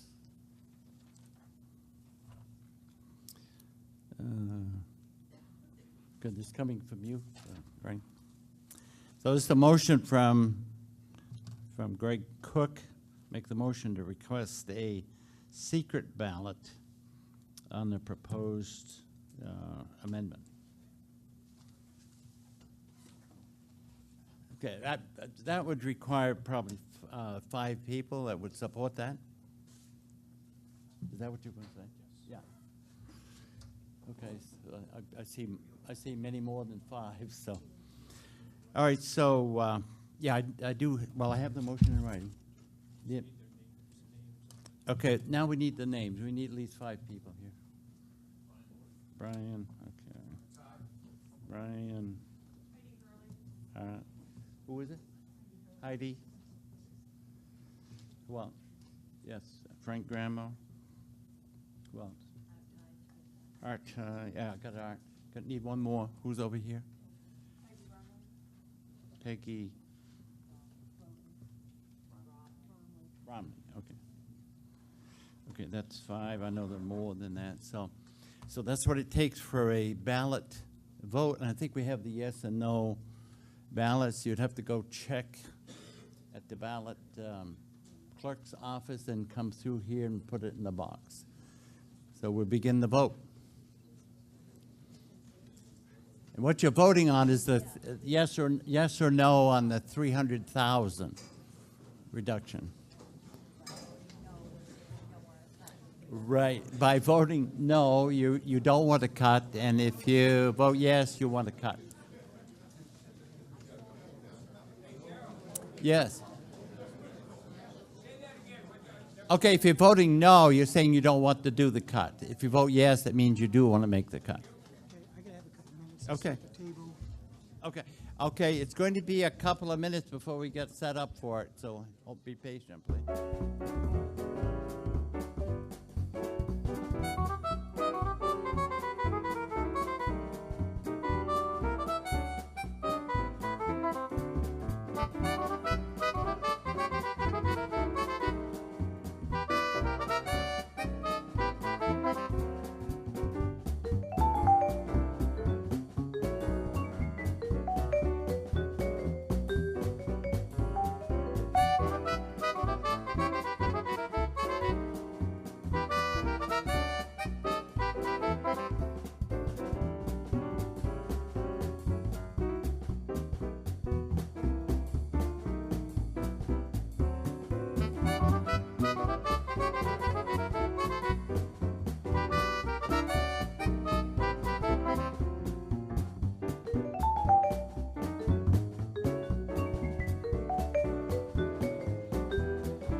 The results are yes 45, no 37.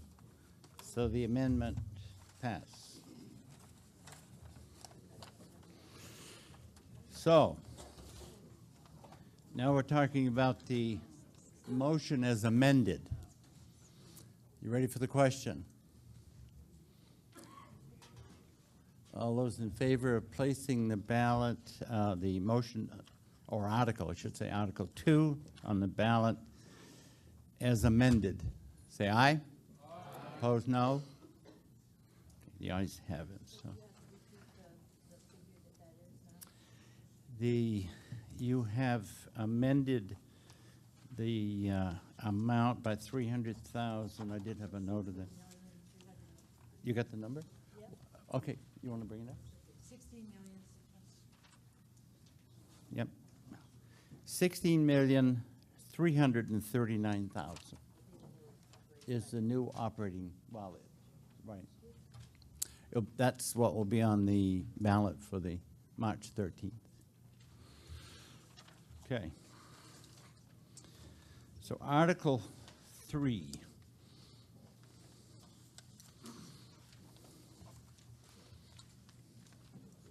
Okay. Go ahead.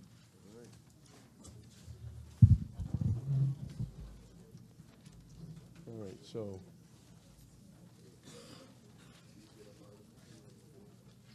Thank you.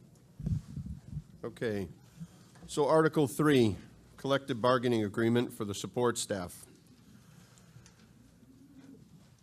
To see if the school district will vote to approve the cost items included in the collective bargaining agreement reached between the school board and the Littleton Support Staff Association, with calls for the following increases in salaries and benefits at the current staffing level over the amount paid in the prior fiscal year.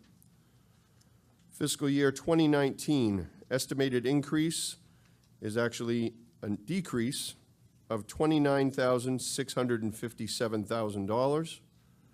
In fiscal fiscal year 2020, it is an estimated increase of $36,251.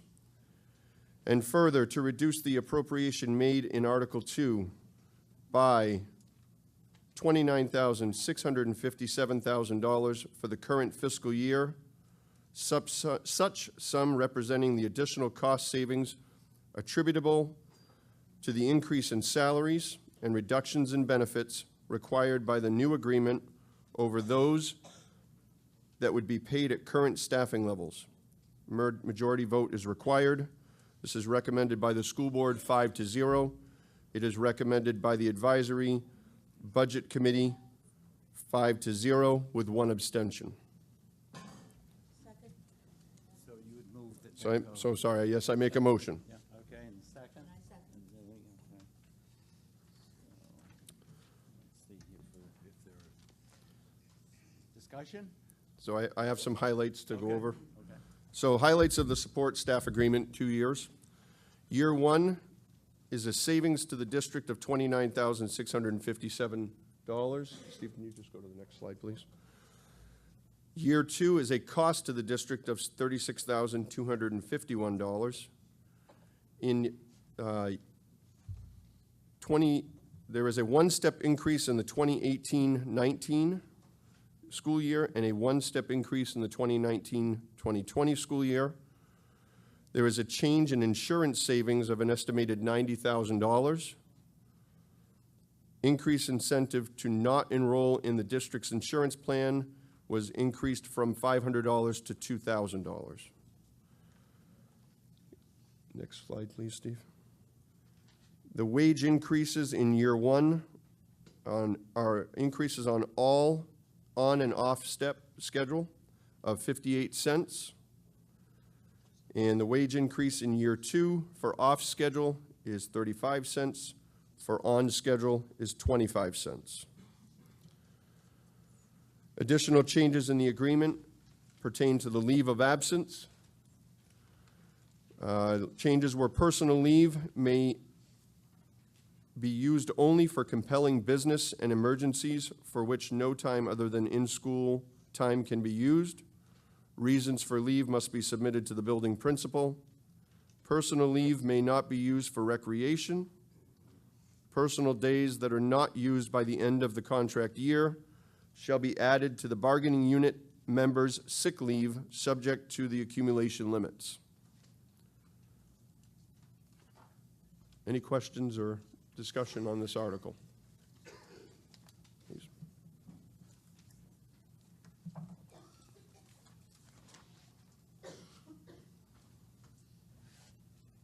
Frank Gramo highlights the agreement, the first part, the increase from the incentive not to enroll in the district's insurance plan from 500 to 2,000. Now, is that 2,000 for that 2 years space? I mean, it says 2 years. Is that what that's for? That is, Tom, is that a $2,000 per year? That's a $2,000 per year incentive for not to enroll in the school district So it'd be insurance. 4,000 for the 2 years, right? Correct. Okay. One other question. Hang on just a minute. Unless that person changes, they have the ability to change each year or to elect their benefits each year, so they could turn it down 1 year and accept it the next. Okay.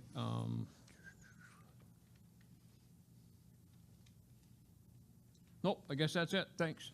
Okay. Any other questions? Mr. Hadlock. When you get to those incentives out of it, I would hope that you guys in turn wouldn't be paying people that current year. You don't know if somebody's going to retire, quit, or move on, or take and don't sign their contract. And if you paid them out, you're never going to get your money back. So there are ways that you can control that by not paying until the end of the biennium on the thing on it. And I would recommend that you do that. This doesn't necessarily have to have a vote.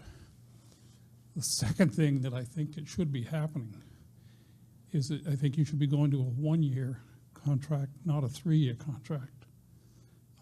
This is a 2-year contract. Or it's a 3 years. This is a 2-year. Support staff is a 2-year. No matter what, on any of these things, you should be going 1 year at a time. Again, we're faced with a huge possible problem with the envisions of possible losing the power companies and stuff like this on it. And it should be inserted that you go financially 1 year at a time. I'm not even sure whether it's legal to go beyond that part. Can you tell me? I don't think it is. You're appropriating money beyond the time that's allotted out of the thing. Back in the 1990s, the New Hampshire Supreme Court ruled that it is lawful so long as the voters have knowledge of the cost items for each of the years of the contract, which is why you see multiple years reflected in the warrant article. Right. That's fine. Again, I still would recommend that you go to 1 year at a time.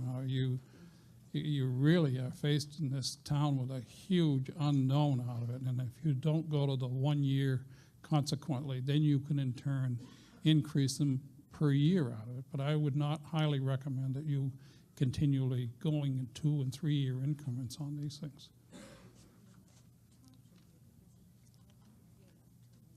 Tom, can you answer the question about the payout of that? The money, his first question.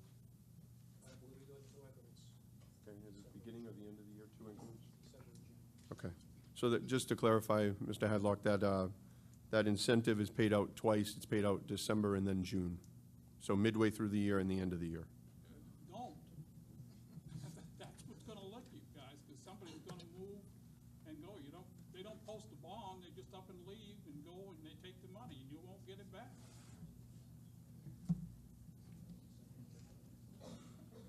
Any other questions?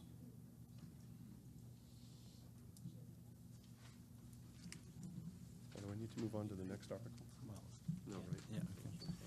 So, further discussion? You ready for the question? Those in favor of placing Article 3 on the ballot as presented, say aye. Aye. No? Those opposed, no? Okay, the ayes have it. We're moving on to Article 4.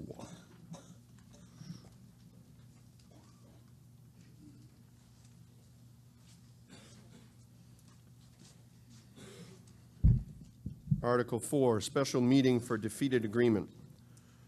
Shall the Littleton School District, if Article 3 is defeated, authorize the governing body to call one special meeting at its option to address Article 3 cost items only? This requires a majority vote. It's recommended by the school board 5-0. Moved and seconded. Any discussion on Article 4? Mary Edick, what if 3 and 4 are voted down? Oh. 3 and 4. Yeah.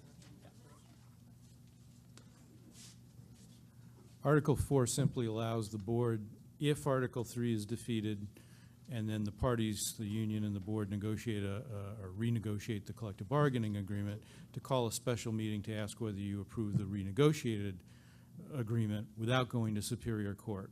So the direct answer to your question is if Article 3 is defeated and Article 4 is defeated, and the board and union then renegotiated the contract, the board would have to go to Superior Court and get approval for a special meeting. They don't need to do that if Article 3 is defeated and 4 passes. Okay, ready for the question? All those in favor of placing Article 4 on the ballot as presented, say aye. Opposed, no. The ayes have it. So, Article 5.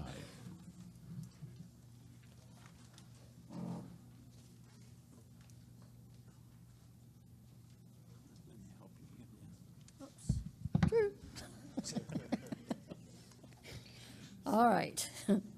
Article 5 is the professional staff negotiated agreement. To see if the school district will vote to approve the cost items included in the collective bargaining agreement reached between the school board and the Littleton Teachers Association, which calls for the following increases in salaries and benefits at the current staffing level over the amount paid in the prior fiscal year. Estimated fiscal year 2019 is a $178,389 increase. Estimated amount in 2020 is $161,013. Estimated increase in 2021 is $151,324.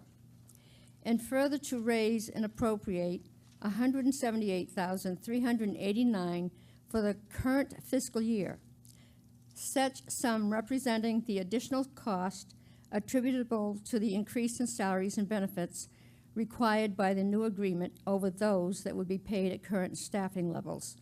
A majority vote is required on this. This was recommended by the school board, 4-0, 1 abstained. Not recommended by the advisory budget committee, 6-0.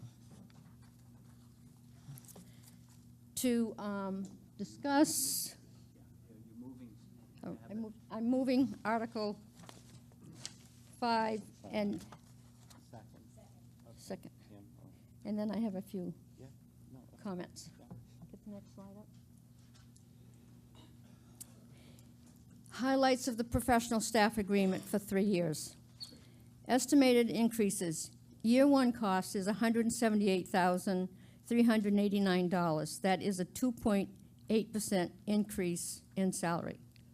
Year 2 cost is $161,013, which is 2.7% increase in salary. Year 3 cost is $151,324, which is a 2.5% increase in salary. Longevity payments, is that what you got? $1,000 if teachers have completed 17 years of service in the district. $2,000 if the teachers have completed 20 years of service in the district. $2,300 if teachers have completed 30 years of service in the district. Insurance benefits. The coverage remains with school care, and the division of the cost of the insurance is In 2018-19, the school district pays 85%, the employee pays 15%. In 2019-20, the school district pays 85% and the employee pays 15%. In 2020-21, the school district pays 84% and the employee pays 16%. Starting January 1st, 2020, for the portions of the annual premium over $10,200 for a single plan or $27,500 for a family plan, in 2019-20, the school district will pay 45% and the employee will pay 55%. In 2020 and 21, the school district will pay 44% and the employee will pay 56%. Insurance incentive. Increase the insurance incentive to not enroll in the district's insurance plan from $1,000 to $2,000. Leaves of absence. Reason for the leave must be submitted to the principal at least 48 hours in advance. Personal leave may not be used for recreation, and personal leave days that are not used by the end of the contract year shall be added to the bargaining unit members' sick leave subject to the accumulation limits.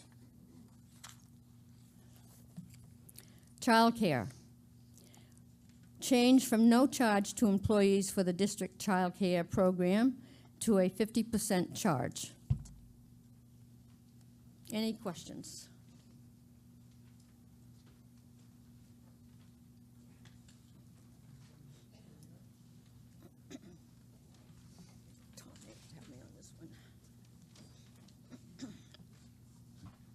Well, good afternoon, Art Tide. Hi, Art. How are you, Ann? Ann, can you good. tell me how many employees this represents? How many employees does this represent? 82 employees. Can you tell me the total cost of this contract over the 36 months that you're asking us to get engaged in it?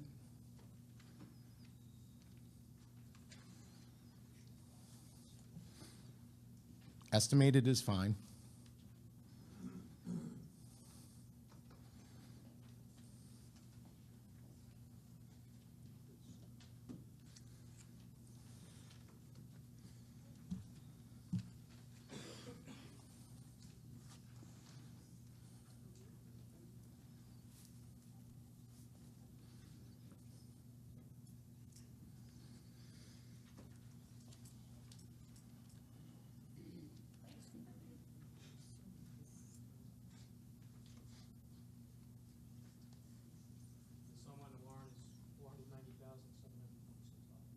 Can you repeat that for me, please? Okay. So to walk me through that, you're adding 178. Okay. The cost of the 3-year cost of the increase was $490,726. Okay. Tom, you're doing that by adding the 3 years together, correct? Okay.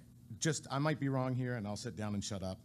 But I believe that you own that $178,000 for year 1, year 2, and year 3. I believe you own the $161,000 for year 1, or year 2, and year 3. I believe you own $151,000 for year 3. When you total that, that's over $1 million. Do you follow the math, and am I right? That is the sum of new money. Okay. So the total cost of this contract is over $1 million. It is not $491. Can you divide that $1 million by 82 employees for me, please? I don't have a calculator. Thank you. It's about what?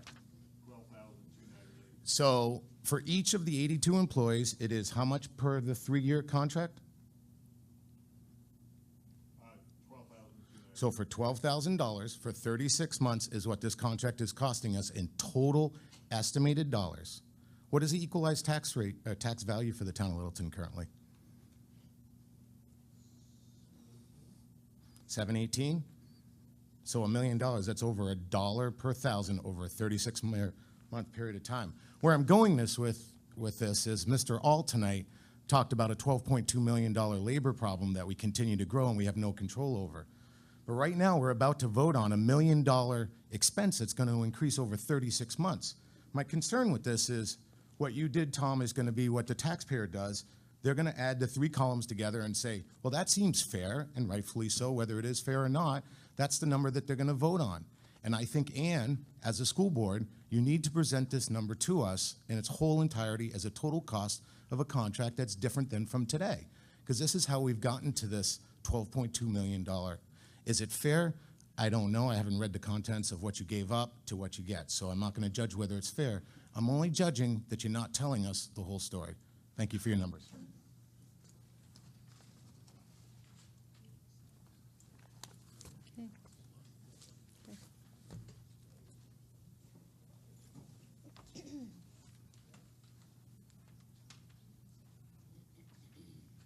This is small potatoes compared to what I was just talking about, but it goes right back to the you wanna insurance. announce your name? I'm Frank Grandma, sorry.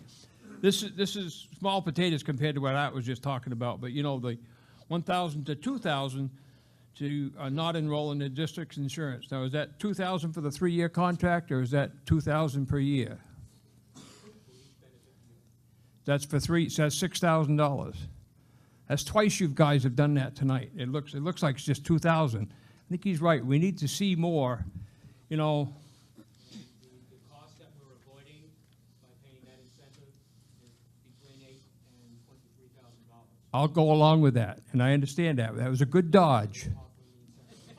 That was a good dodge. We need to see that. I appreciate your answer, though. Thank you.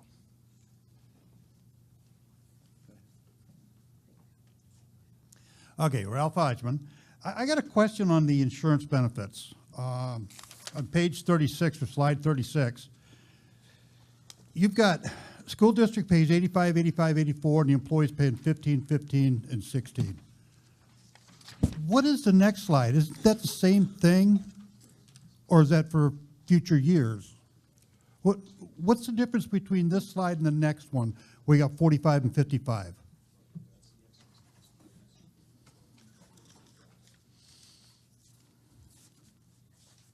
They asked me to explain this because it gets into the Affordable Care Act excise tax. The percentages, the 85-15 or 84-16 premium splits are for the portion of the premium that is up to the amount of $10,200 for single or $27,500 for family and two-person too. The Affordable Care Act imposes an excise tax of 40% on the portion of insurance costs that exceed those $10,200 or $27,500 figures. The board didn't want taxpayers incurring the excise tax if somebody's insurance premium was over those thresholds, so they negotiated for the teachers to pay an extra 40% to cover or offset the excise tax for any premiums that exceeded those thresholds. Okay. It seems to me that for the next 3 years, it could be given a 15%. The employees are paying 15% of their insurance. Each employee is going to get $12,700 a year raise. That's on the average. And $12,700, right? Is that what he said? For $1 million? Over the 3-year period. Okay, $4,000 a year. They're going to get $4,000 a year.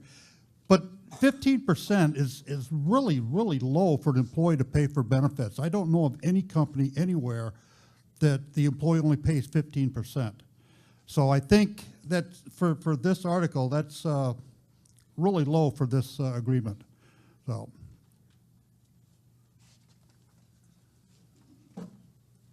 Okay, further discussion?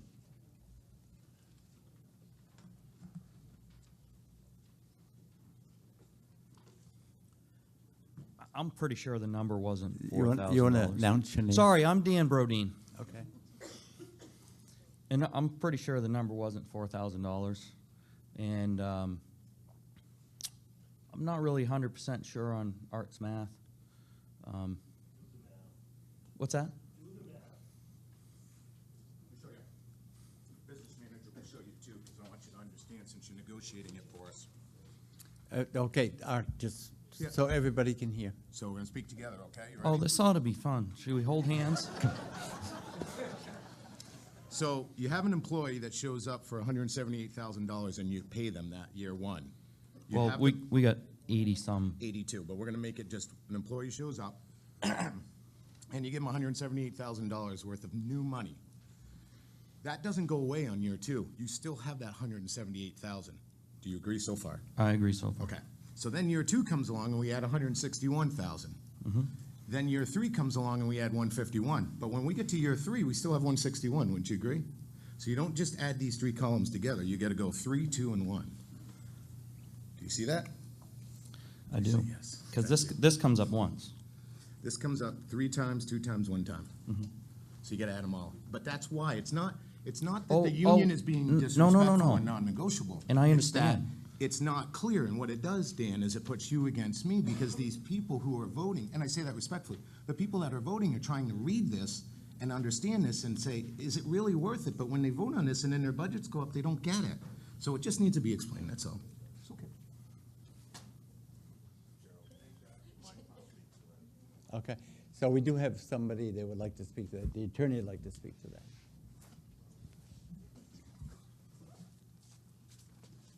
Just to explain, the reason the warrant article compares 1 year to the previous year, as it does, is because that's the language that the Department of Revenue Administration wants to make it clear to voters each year's increase over the previous year. So that we're using the language that the state wants us to use.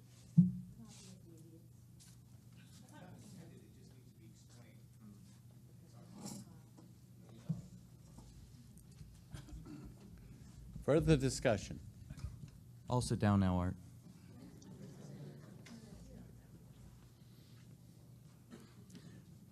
Bruce Hadlaw, when it comes to your health insurance, I understand all the people that are now on the health insurance program are getting the so-called benefits and the percentages and stuff of this nature on it. But you're gonna have to change what you're doing. You're gonna have to take and say, new employees, we're only offering it to one person on the thing on it, and you may end up having no deductible on it, and it may be paid 100%. But what you don't be doing is contributing to the family plans. The only answer to beating that rate, and a lot of businesses do this, exactly what I'm talking about, and schools and towns have got to do it. Used to be that towns and schools in turn didn't get very good compensation as far as monies were concerned. And what they started to do was to build the benefit packages up on the thing on it from that point. And what you're not looking at is what can you do to change the benefit package. Keep the same thing with your present employees. Don't try to cut them out. But when you're buying and you're adding a new employee, you change your policy around and saying, we're only going to offer it for a one-time person. And then you're going to work out the numbers on the thing on it. But what you don't do is contribute to the family plan. And you might find when you get your numbers together that the person that's coming online in turn may have no deductible as a result of it and no participation, because it can drop your cost down substantially on what you're doing. And it's just entering into it to make your changes. You guys have got to do something. You can't continue to do what you're doing and offering same benefit packages no matter where you go. This is not going to continue to do the same thing. But you can't let the people down that you're already dealing with. But when you're talking about adding new employees, you've got to go in with a new incentive situation of what you do. Thank you. Further discussion? Ready for the question? So all those in favor of placing Article 6 on the ballot as presented, say aye. Aye. Opposed, no? No. The ayes have it. Okay, Article 7.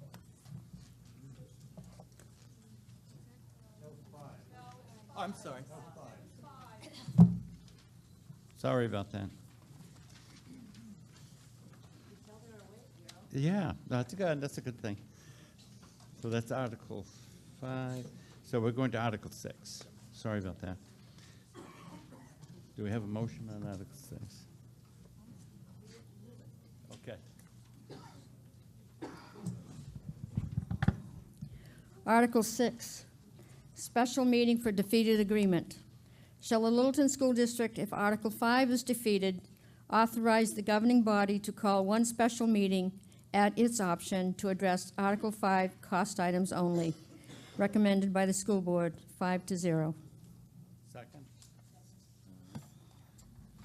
All right, so discussion on Article 6. Ready for the question? All those in favor say aye. Opposed, no. Article 6 then is placed on the ballot. Article 7. My favorite articles. Article 7, replacement of equipment capital reserve fund.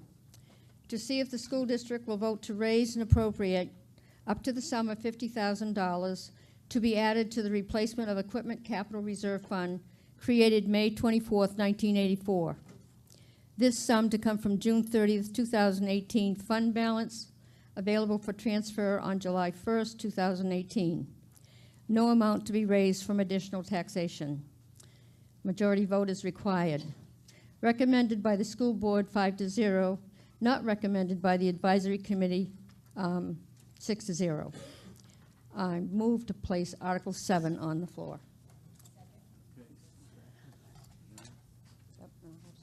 Did you have comments on that? You all set? Yeah. Okay. The Equipment Capital Reserve Fund.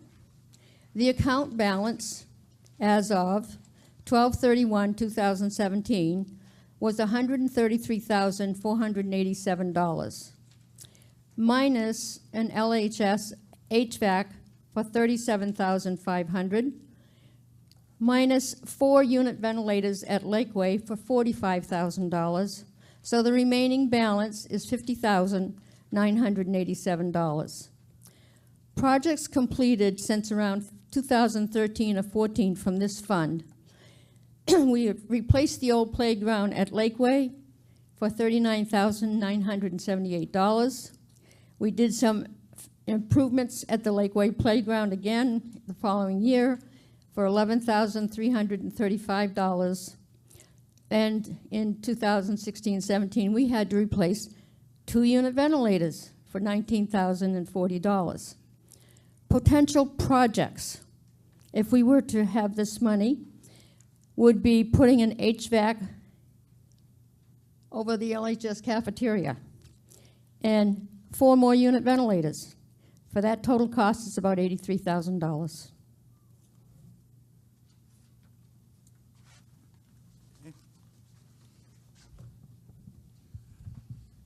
Further discussion, questions? Ready for the, yeah. Just a quick question. The money you're spending on this, does this go to local contractors? Yep. Thank you.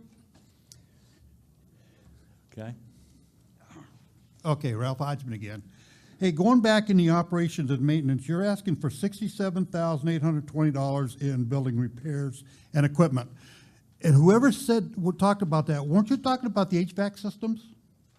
So isn't that the, I think I was, that was maintenance. I said, on capital. well, it's under buildings, repairs, and equipment for operations and maintenance. It's just those 2 titles. But I thought you were saying that we're going to do some HVAC out of that. So you're not going to spend that money for the HVAC systems? Yeah, that was a service agreement. I was listing things that our contracts cover. No, you're talking about contracted services. That's a different line.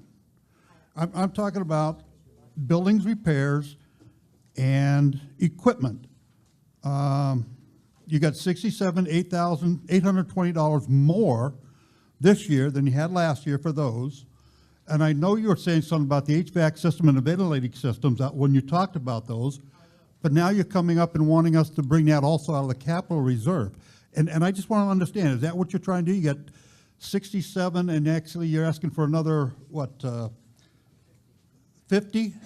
So you're asking $117,000 you're looking for repairs? So just to answer on the unit ventilators, on on slide 20, which I don't know how easy it is to go back, but people have it in front of them. Slide 20, Millie had talked about on line 800, that line 700, you'll see a budget of 49,800. That is for, in that 49,800 is 2 unit ventilators. And then, as Ann just spoke, in the capital reserve fund, there's an additional, there's $45,000 there for 4 more unit ventilators. So for a total of 6. So you've got it in both the budget for a total of 6 in the budget. We've got them in the budget. and We've got 2 as in the an budget amendment. and 4 in the capital reserve. And I think, Dale, can you off the top of your head tell us how many unit ventilators need to be replaced at Lakeway that are at end of life or approaching it very fast?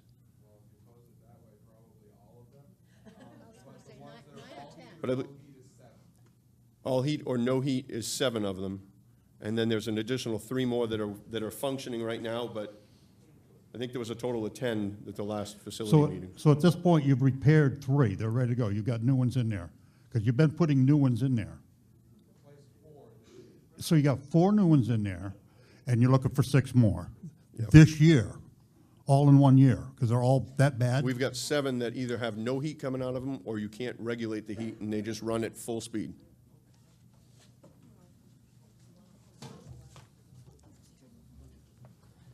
Mary Edick, I need to understand this.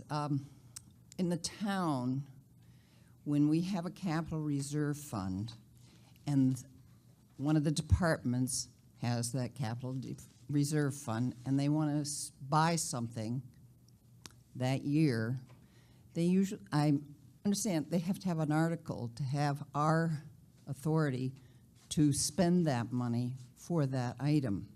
Now, this article gives you the opportunity to raise that, or at least take that money and put it in the capital reserve fund.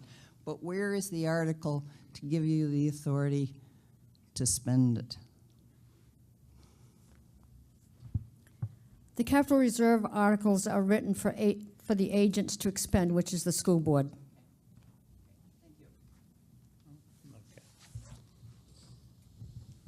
Ready for the question? Okay, all those in favor of Article 7 to be placed on the ballot, say aye. Aye. Opposed, no. Okay, the ayes have it, so we go to Article 8.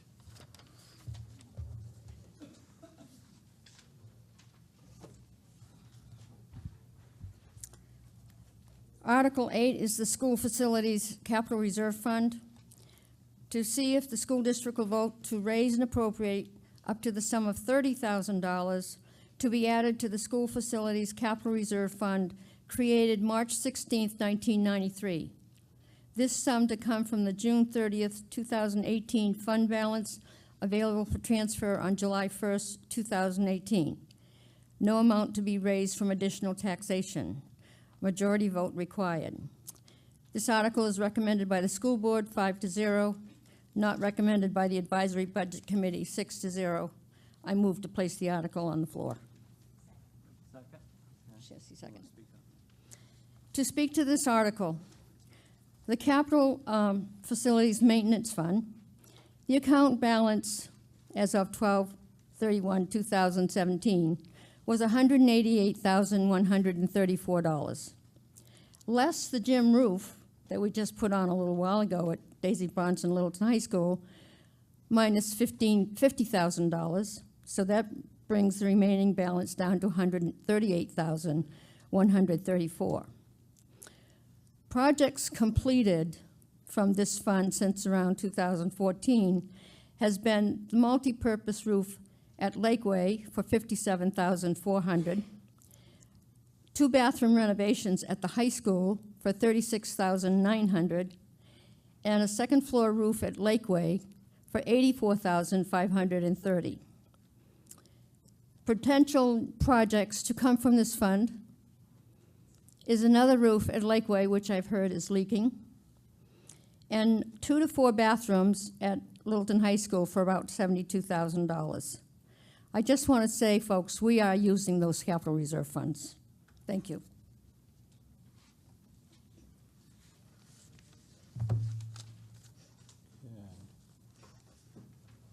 Further comments or discussion?